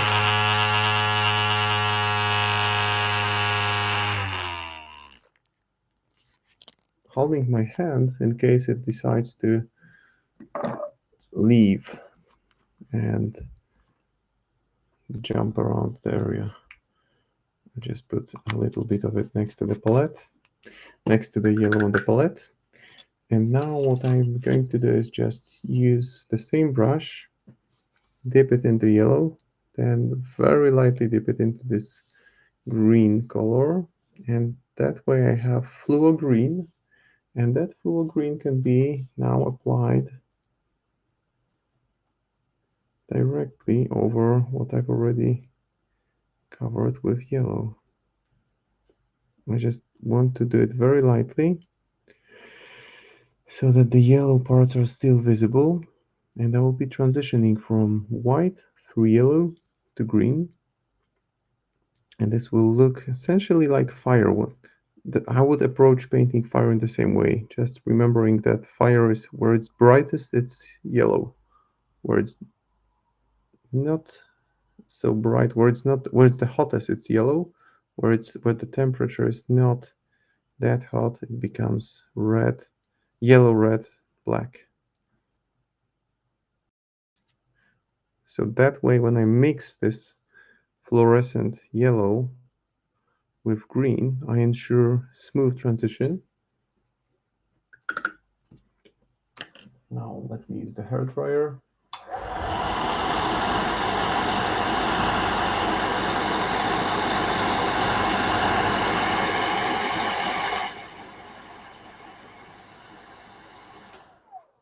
Now, the next topic I wanted to touch on is the new Malifaux content. And of course, I don't know what that's going to be. I would love to know what that's going to be, but just like all of us, I'm waiting for the next reveals. But we've seen some things already in weekly previews. And I want to make a big shout out to Defective Dice YouTube channel. The guy who makes this is amazing. He has those lengthy, comprehensive videos about all Malifaux masters, characters, and they aggregate all the stories that have been published until now on a given character. So you get a comprehensive look into the story, into the background story of the character that he describes. And recently, he has been publishing short videos in which he just responds to small things. Well, small things like there is a new preview of this dryad-like henchman, I believe, and it's amazing how much speculation this guy, what the depth that he goes to, where essentially he makes a suggestion as to who might be the next, either resurrectionist or Neverborn or both, new master. And that's a character that, well, I probably read the story some time ago, and maybe the name came up there. Well, the name must have come up there, but he just makes a lot of speculations about whether it's Lilith or someone else, and he was suggesting another character. I guess we'll find out sometime in August if he was right or wrong, but it's just amazing to what length some people go to deep dive into the lore of Malifaux and really, really dig out all the details they can have to use some references for their speculation. So that's a great channel. his latest episode is only dedicated to Dreamer, who is one of the fan favorites, and oftentimes Dreamer is actually the character and the Nightmare Crew, because these are such awesome miniatures that bring people to the world of Malifa. They definitely brought me to switching factions from Guild to Neverborn. And I can't recommend it enough. It's called Defective Dice. Make sure you check it out on YouTube.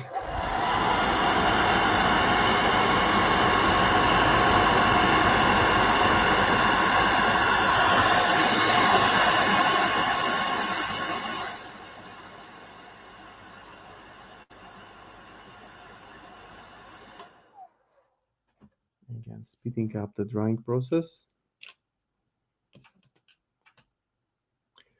And for the next one, I will use even darker shades. So I will, again, I could just apply a few more layers of jade green, but I will mix it slightly with orc green, which just may be comparable in terms of color only, but the coverage is much stronger on the orc skin. So as a result, the next green will become much more prominent quickly. So it will be moving the transition from bright to dark steadily.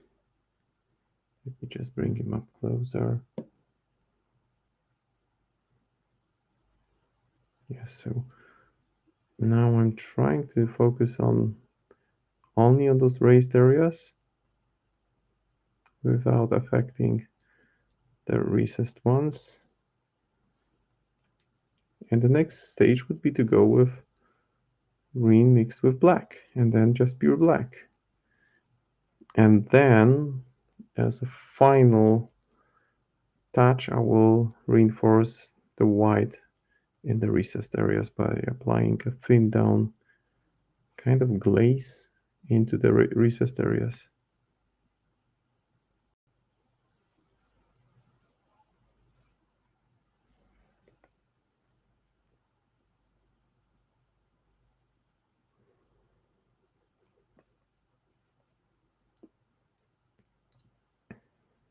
And then it's rat time.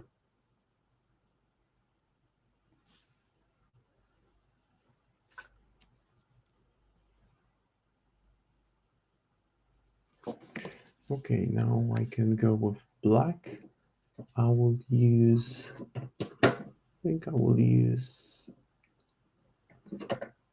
Gravelord Grey from Speed Paint. And I'm putting a drop next to the green. And that way I can just blend it in. Make sure that the color I'm applying is significantly darker than the one I had just applied. And make sure I'm focusing on gradually smaller area. So as you can see, I'm just barely touching this whole thing now, because I want it to be very delicate transition.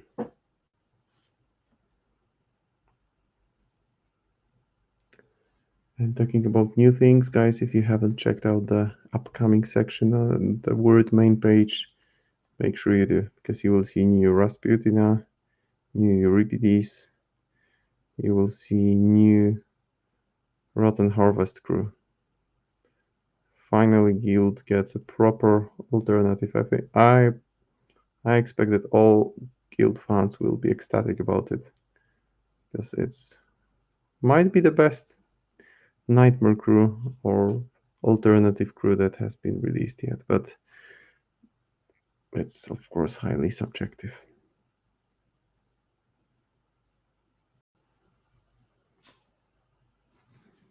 Now I guess I will go with pure black while it's still drying, so that I get this smooth blend between dark green and pure black.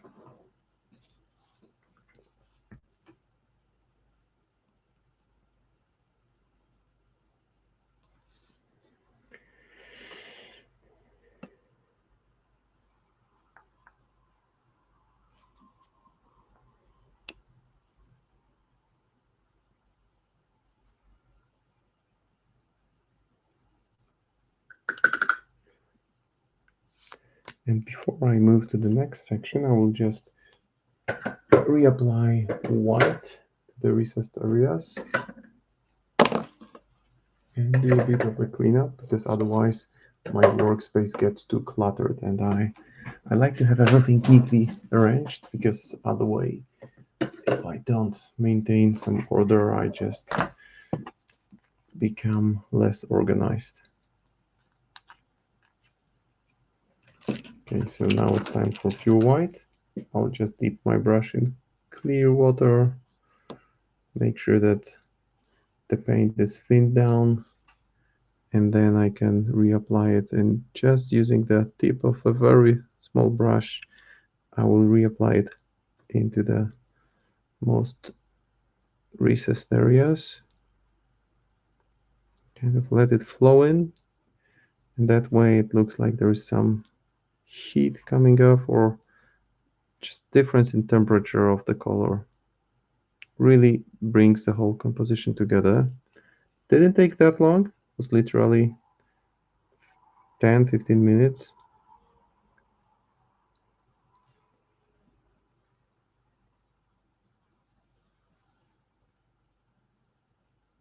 I think my camera doesn't like these colors so much because it seems to be losing focus all the time. So I'll be putting it into the distance every now and then. Thank you, McBluff. Thank you, but so does your artwork. I've been following you on Instagram. Really, really cool stuff there. And some Malifaux content. And that animation you put together on YouTube, it's just quintessential Malifaux. I hope you continue working on that. Really, really good stuff.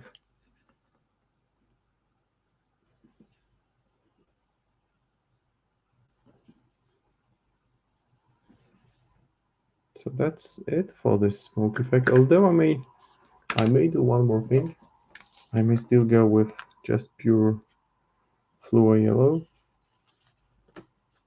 and slightly reinforce that.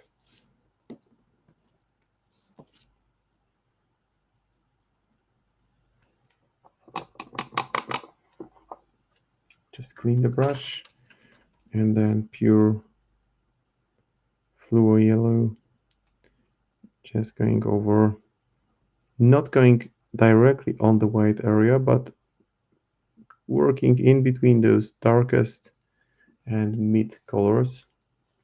Well, that giving credit where credit is due, because it's not, just want to recognize people who do cool stuff.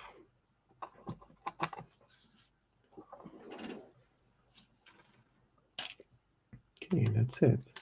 Now I have some other rats. I might actually work on them while I work on those tiny rats in here. And for reference, that's the difference in scale between Hamelin's rats and Malifaux rats. For sure, I'll make another Malifaux animatic soon enough once I have the time and a good idea for one. You have plenty of references in Malifaux for animation, so take your time, make sure you enjoy it. Actually, before I switch to the rats, I can still do the metallics. So I will just grab green black again. And I will outline the areas which will be metallic. So all the metal areas, not too many of them on this model.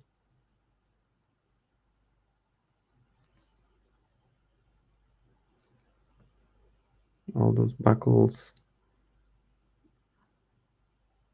they will be then covered with silver. And the same on the boots.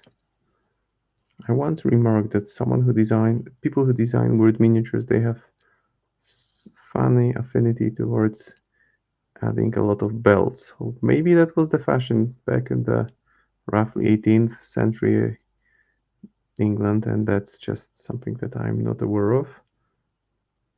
But these look cool, because then you have those small focal points of silver that can add a bit more a few more points of interest to the model. Now, before I do that, I will do a highly targeted and very general glaze of, well, not glaze, overbrush of bone white again, just to make sure I pick up on the details where I want them to pop out more. So maybe a little bit more on the belt, very light overbrush on the knees, essentially just knees of the trousers, maybe a little bit. It's like massaging the miniature with a thick brush that has hardly any paint on it. Just minimalistic effect, but it brings some of those elements to the brighter spectrum where I want it to be. Like the raised area of the cloak or the arm and the shoulder here. I'll actually start with the arm and maybe go a bit heavier on the shoulder, a little bit more on the head as well.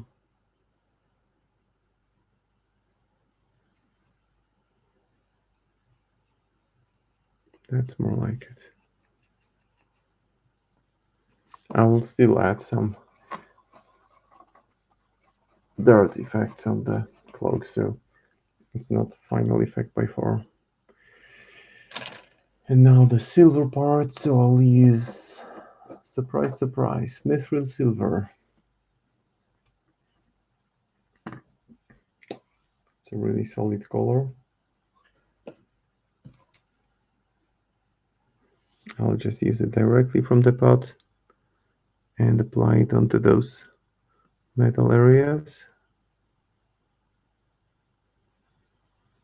Immediately makes them pop. Then I will tone it down with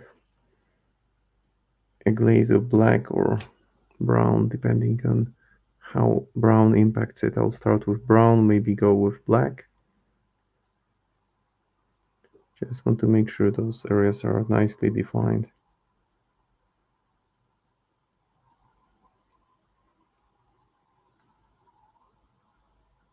It's important not to skip them.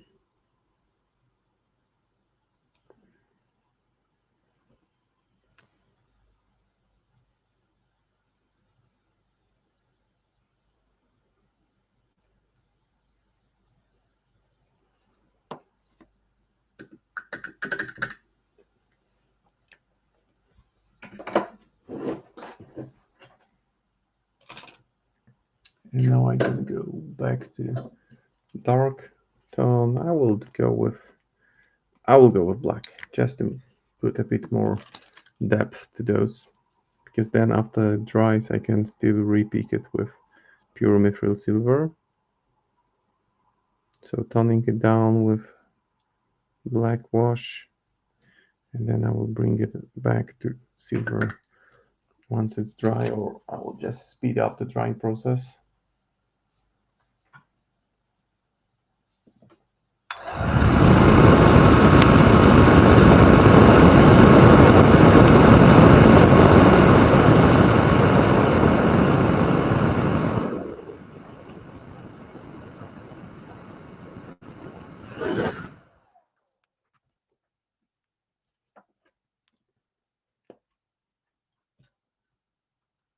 Now, very light touch of silver, and I'm not going even to paint along the whole edge of this silver element, just I will pick out those edges, because otherwise I get to the same point at which I was before I applied the black glaze.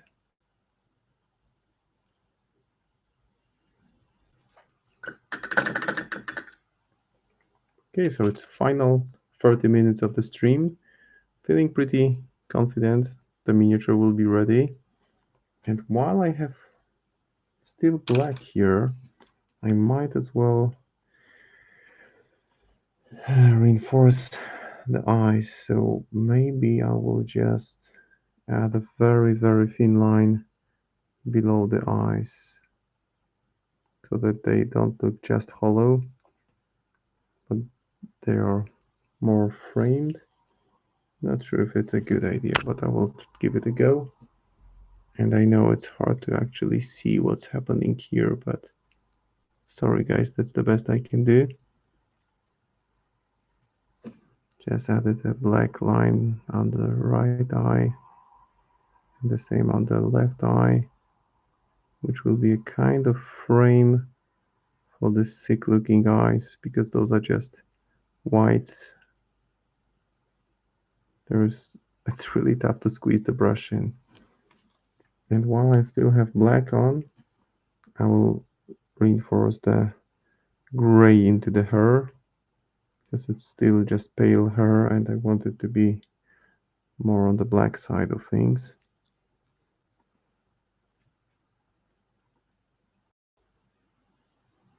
So here, for example, clearly needs some more black and the right side as well.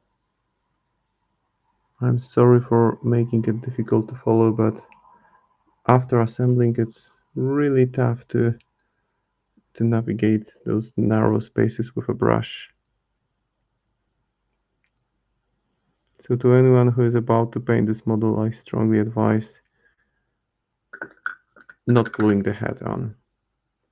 Save yourself a lot of trouble. Paint the hair and the face and then glue the hat. It will make it much easier. Now I'm back to this mode where you actually see a bit more. Oh, you mean the noise? Maybe you missed it. Do you mean this device? It's the paint spinner from Green Stuff World. So what happens here is you insert the color that you will be working on. Let's say that I will use a color for the rat tail now, which is called Purple Alchemy. And you insert it into the machine, into the device, and you spin it.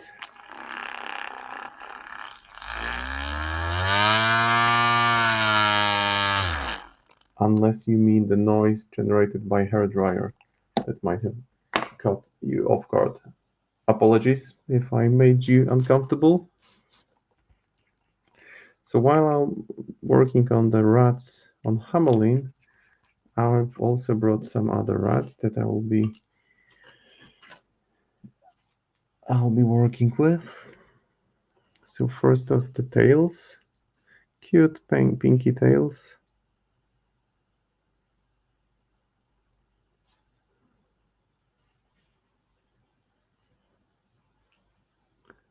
There is the second tail, and I will also take those rats while I'm finished because those are essentially the same creatures. So why not make it more efficient and work on tiny rats and larger rats? And I'm just using this pink to paint all the feet and tails and maybe the inside part of the ears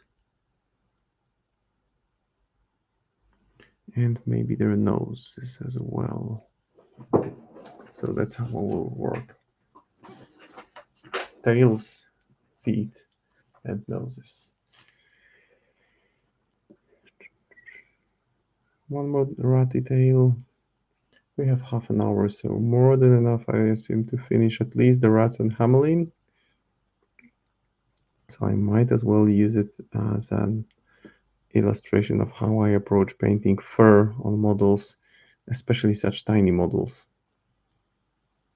And just being efficient, doing a little bit of batch painting along the way, while still staying on topic, because we are, after all, dealing with the ultimate rat master.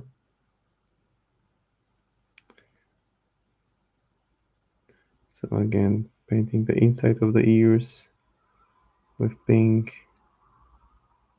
both feet and pink, and the nose, the tip of the nose.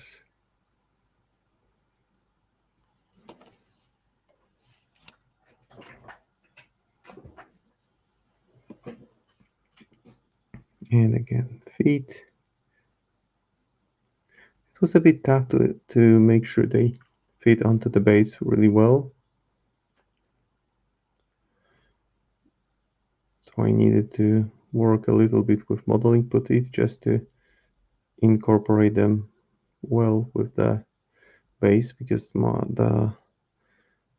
they are on skull bases and there were no good connecting points, so I needed to add a layer of modeling putty and press the rods onto them, use some super glue to hold them in place, wait for it to dry and only then base coat them.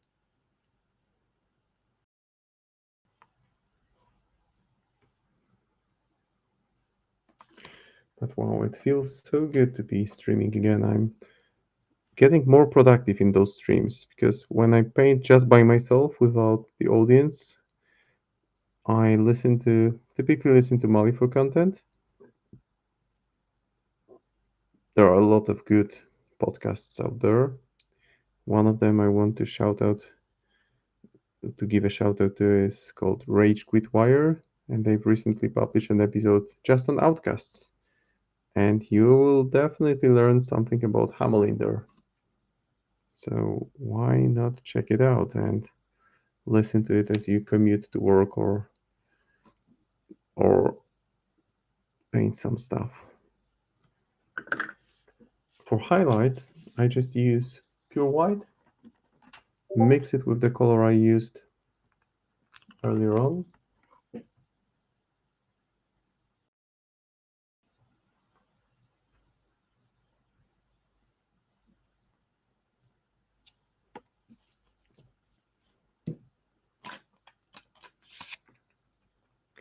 Because that way the transition from base coat to contrast and then to highlights is kind of organic. So I'm just literally tapping the miniature with my brush just to give a semblance of texture on the tail. And the same on those rats. Just painting a few rats at the same time because why not?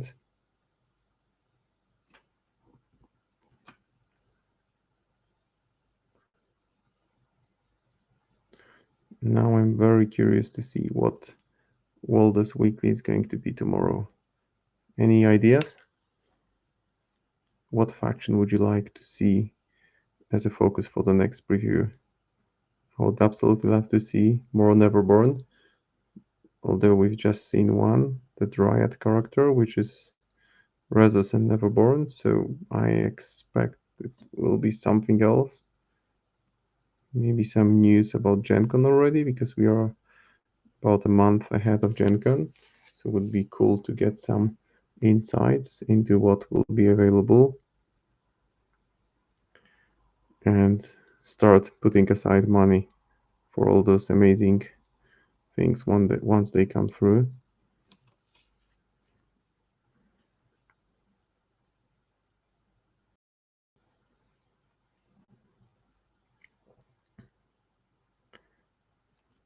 So just tapping the tip of the brush, creating something like texture here. I might actually leave one of the rats just white. Why not? We can have a white rat or a very light gray. This one will be brown because it's sitting on the rock, which is already gray. And now I will just use a very, very light shade on those, essentially white tinted with pink. So it's an off-white.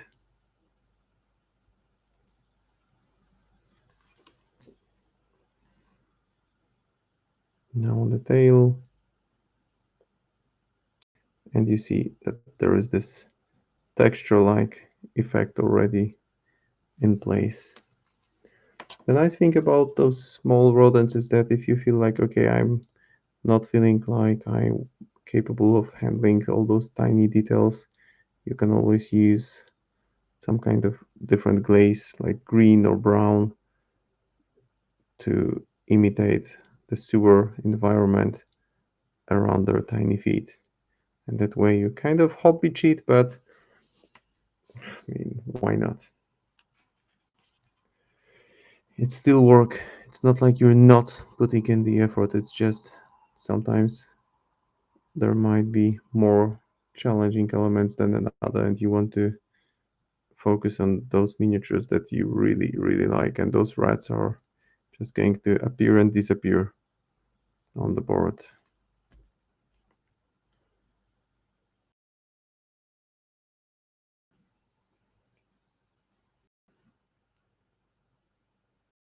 But my experience, I mentioned earlier with Hamelin, was a really bad experience because close to the second edition, he became one of those really, well, I would say overpowered masters because he would just out activate you with rats and then kill you with strong models. So you would spend your turn activating your big hitters, masters, and everything, and then he would just activate last the beaters and his scheme runners once all the rats have made their moves, and it was a bad experience. So fortunately, it's not like that anymore.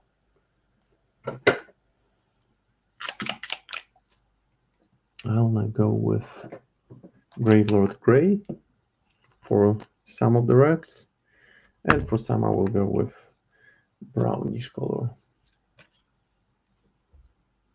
So Gravelord Grey will go for this rat. As you can see, it immediately flows into the recessed areas while still tinting the rest of the miniature with nice touch of gray.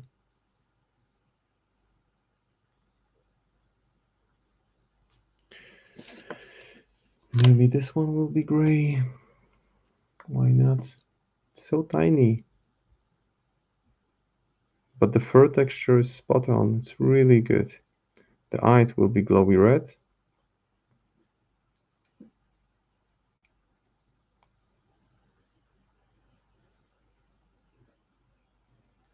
And we are going into the last 20 minutes of the stream. Time flies by when you're having fun, for sure. Feels like I've just started, and it's already 2.5 hours. Just want to make sure I cover it all, then the teeth will be picked out with pure white and then tinted with yellow. Okay, that's already looking pretty good. Maybe one more gray rat while I'll have the paint on the palette, and then the rest of the rats will be brownish. I'm saying brownish because I can just go to different shades of brown, ensuring that they look a bit different than the environment they're on.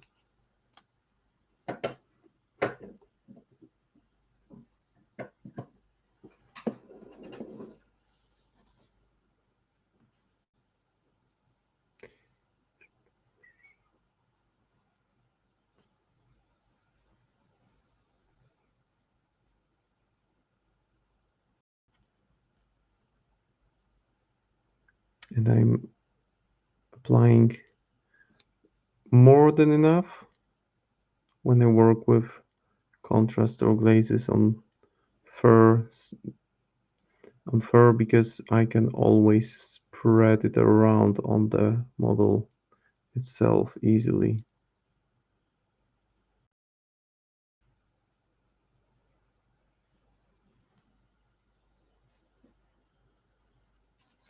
Now time for the brown ones. I will use hardened leather, but I will be using it mixed with a little bit of black just to make sure it's this dark, filthy shade of brown that I have, not just the nice warm brown. I can still go back and darken it with different glazes. turned out somewhat reddish, but I guess that's fine. I just don't want all the reds to be gray. I want some diversity among them. So for those, the most time-consuming part was actually assembling them and mounting them on the base. That took a while. Now time for the second rat, which will be this shade of brown. It's different than the bag, than the satchel he's holding. He has probably all kinds of nasty stuff in it.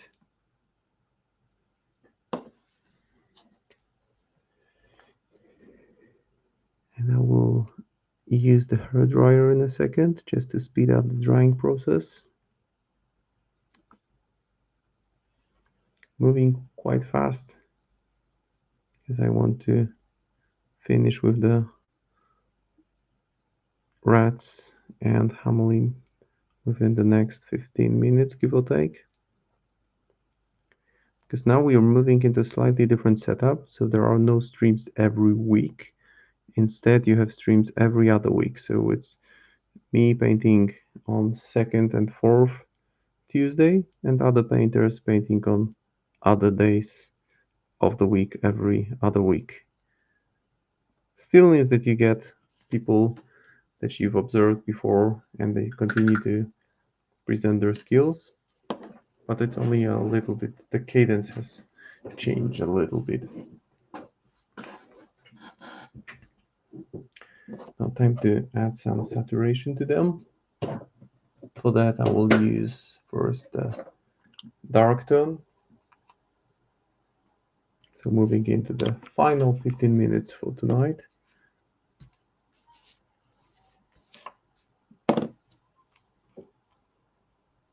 So just pure black on the ratty rat.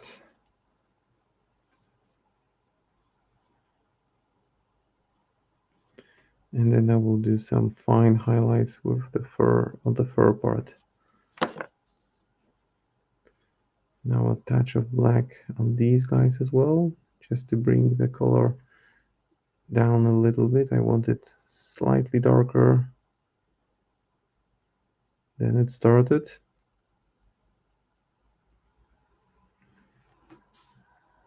Oh yes, and there are through the breach streams. That's another thing. That's the role-playing game in the Malifaux universe.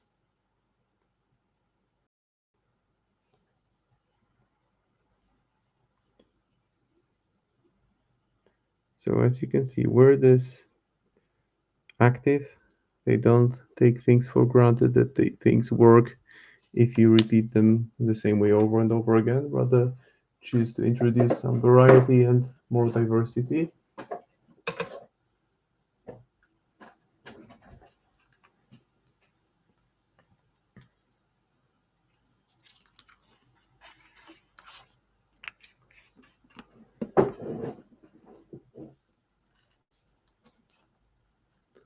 I need to check out those through the breach streams. That could be good material to paint along. Now while tinting the fur with darker shade, I try to focus on those recessed areas. Not go over the whole rat, but just focus on the areas which are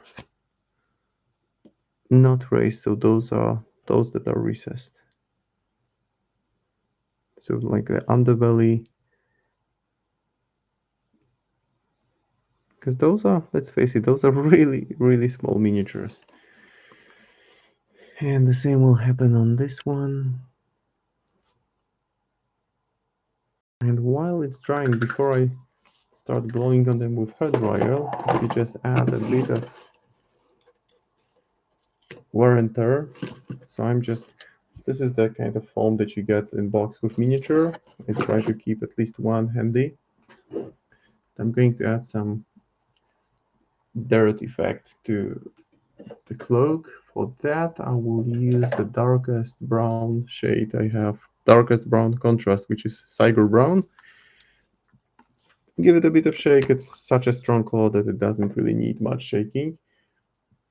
And what I'm going to do is take the pincers, grab the tip of the sponge, kind of knead it into shape, dip it into the, I've just dipped it into the contrast paint, and now I will press on the piece of paper a few times until it doesn't leave that much off.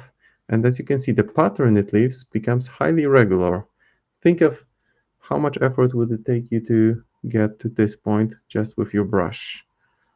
And this is well, it's hobby cheating. Yes, it is, but all it does, it creates this very irregular dirt pattern on the area which you want to target. So I'm going over around the cloak and on the shoes as well, because he must have been walking through the muck.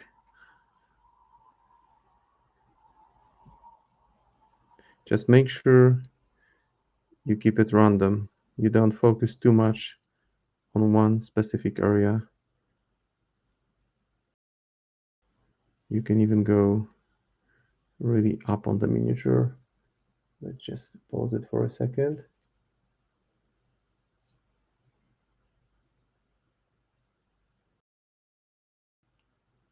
That way you get really good dirt effects on the model. I'm just putting more of it to the front, because I assume that if you wade through the muck water in the sewers, that's where most of the dirt would happen. And now I will maybe add a little bit of brighter shade, just to make sure there is some gradient of dirt. And I will add a bit of white actually to that. Let's see where it takes us. You can always experiment on a piece of paper separately.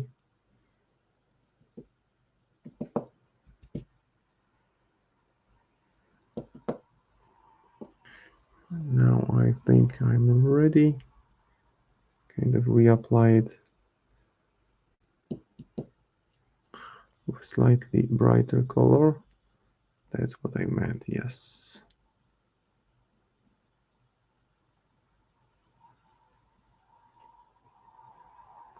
Now this now looks properly dirty. So that's some hobby cheating.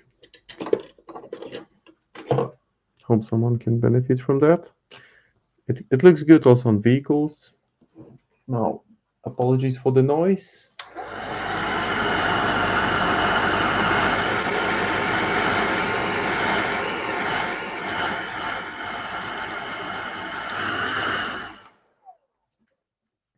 That's it for the noise. I will also use pure white to repeat some details on those tiny reds on Hamelin himself. Pokey models, tell us more about it. Share your pain. We are here to hear the story of your pain. And by the way, the miniatures that you're working on would be cool.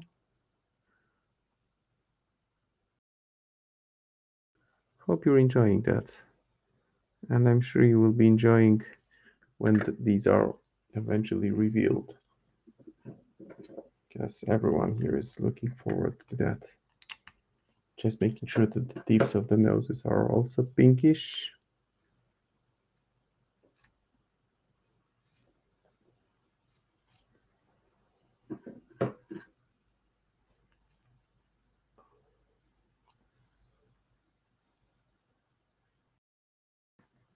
You will be pretending they aren't here. I'm sure you would love to tell us more about it, but we have to wait.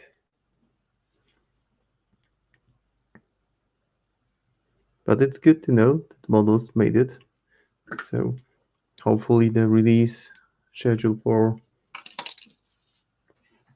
Gen Con is what it was meant to be.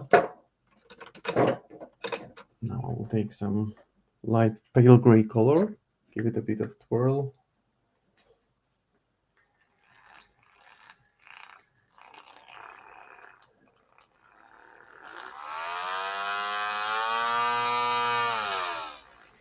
Actually, that's the same thing I do when I assemble a batch of models, when I use the hobby knife, which is super sharp. Just want to make sure I stay protected. And I also put band-aids on my fingers. That's a good strategy. Interesting, a jeweler. So that's a nice hobby for you. Now I'm using light gray shade and I will be trying to apply some kind of fur-like pattern. So at this point, if you dry brush, you just go back to square one. You don't really achieve much. So instead, what I suggest is doing those very, very light, seemingly random brush strokes around the fur area. Because that way you create the effect that will look like natural fur.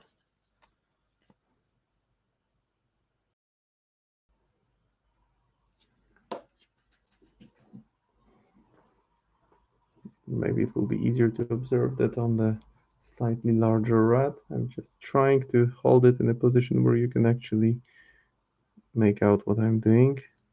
So see, it's not about dry brushing, it's about quick movements and literally just having this brush with thin tip, solid tip, and just retouching the fur strands that can be picked on. And that way they will look more three-dimensional than just with dry brush. I mean, dry brush is fine for them. They will still look good, but this will give them the appearance of more of depth to them. And if you don't like the effect, if you think that there's too much contrast between the highlights and the recessed areas, well, you can always bring it back, turn it down with thin down glaze of black or gray. Right, and we are very close to actually wrapping things up. Just the final minutes here. So I want to once again give a big, big shout out to Croatian Gaming Group, where I had the pleasure of participating in a very nice tournament in Zagreb last week. Again, big shout out to Kimberly, who makes sure things run smoothly. And well, she's been she's been pretty busy even in this stream because while she assembles those pokey miniatures, we can only hope to guess what she's doing there. And we would love to know more, but understandably, she cannot reveal too much. She dragged me out from the internet void as there were some technical glitches early on, and we made it. Those 3 hours blew by. I don't know when. That's the Croatia Facebook group. Yes, and watch out for tournaments. If you're in Europe, I mean anywhere in Europe, it's never flying there. Flying within Europe is not that complicated, especially if you're like 1 hour away in the flight or something close to that. That's the defective dice video I mentioned, and that's the latest one is about Dreamer. So wonderful fluff speculations there as well with the new releases. So make sure you check it out. You just subscribe to those. And Rage Quit Wire, that's the one about Outcast. So highly on point. The thinking about what I'm working on today. So that was real fun to be streaming again. I'm already looking forward to the next stream, but let's finish it off with showing you guys what I was able to achieve during that stream. And it's always a genuine pleasure to paint and chat and interact with people in the chat window here. And Raspberry Pi, yeah, my favorite Malifaux artist.